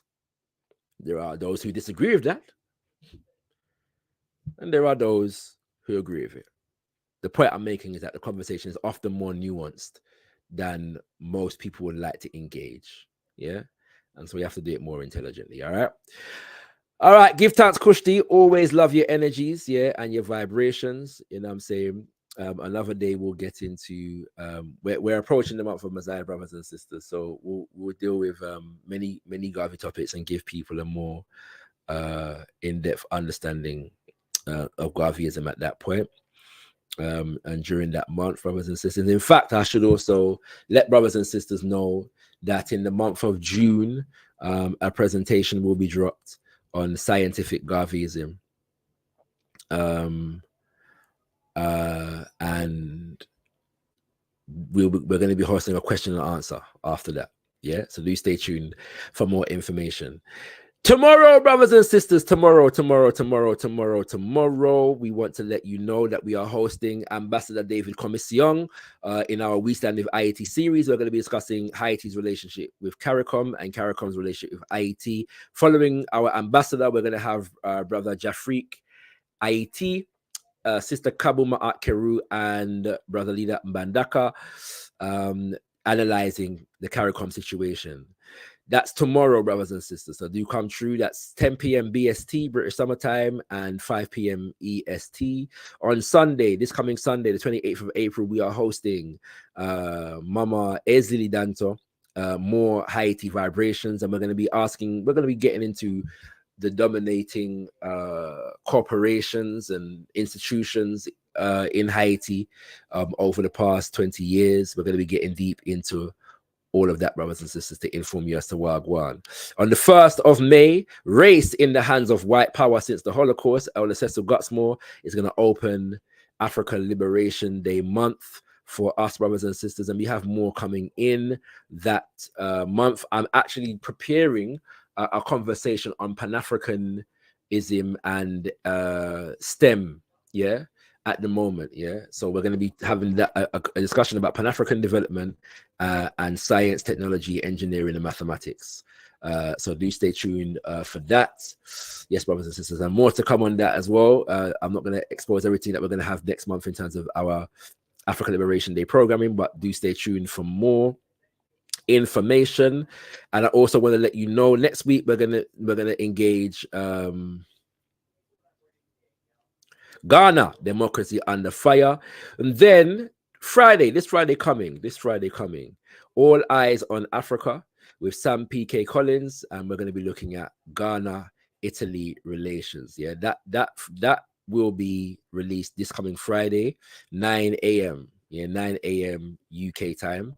So if you're across the water when you wake up, you can come check that immediately. All right, brothers and sisters. But our good brother Sam P.K. Collins is going to be providing regular geopolitical analysis from a Pan-African perspective, things that we need to know. I give thanks to you all for joining in, brothers and sisters, for tuning in and for the conversation. I hope ones and ones learned something. We were discussing, for those who are late, we were discussing deforestation and the extent of deforestation in today's world, based upon me watching the House of Lords about a month ago and learning that over 70% of all deforestation is done illegally, yes, by corporations who are exploiting poorer nations, yeah, in that regard. And so went in and done a little bit more research and shared some of that, including companies who are guilty of these things. And you know, I'm waiting, yeah, for those who are ardently free market fundamentalists and capitalists to call out the corporations for contravening the virtues and the standards associated with free market capitalism. Yeah, I'm waiting for that to happen, because they always say that this is not the case and the blah blah, and they're more concerned with debating you and persuading you that this is not the thing, rather than persuading the corporations and the companies that are exploiting the people them, yeah, and the governments that are exploiting the people them in the name of the market. With that, I say to thee, Tendai Mwali, be thankful unto the Mother, Father, creative life force of the universe. Kuzai Muzimu Mokolo, we give praises unto our great ancestors. Abibi Tumi, Abibi Fahodi, African power. Oh, excuse me, and African liberation for all African people. Share, Share. The real reason for all of this hostility is because some perceive that what is happening in Grenada can lead to a new socio-economic and political path of development.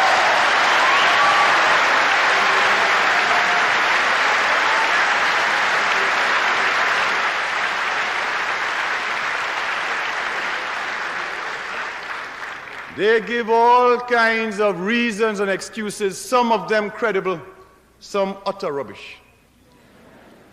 There's an interesting one that we saw very recently in a secret report of the State Department. I want to tell you about that one, so you can reflect on that one.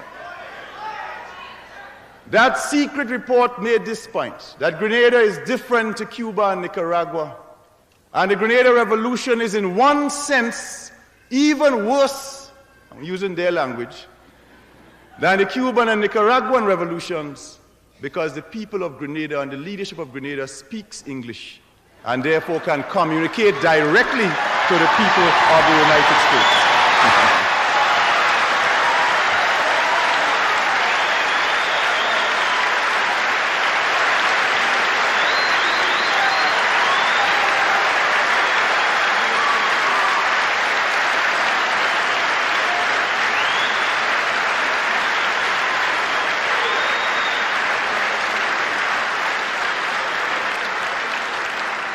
I can see from your applause, sisters and brothers, that you agree with the report.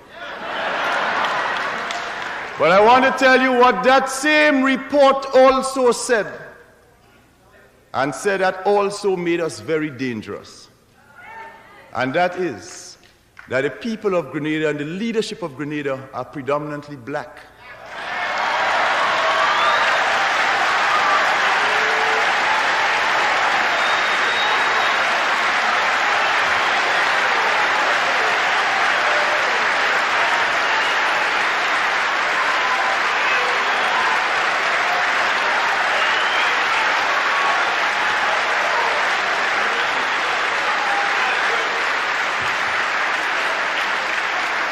They said that 95% of our population is black, and they had a correct statistic.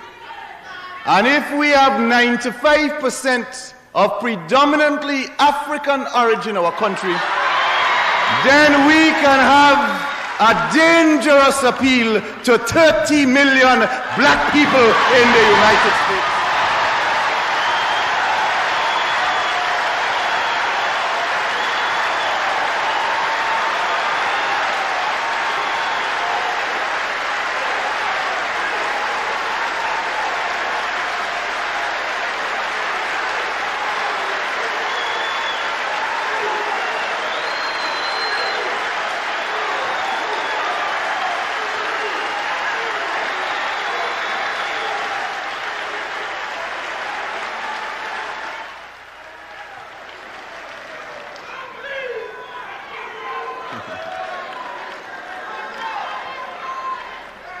Now, that aspect of the report clearly is one of the most sensible ones.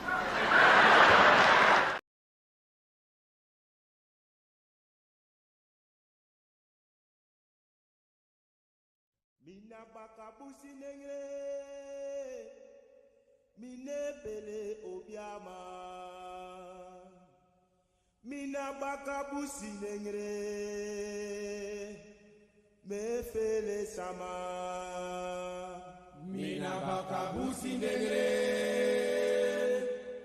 mine pele obiama mina bakabusi negre mefele sama mina bakabusi negre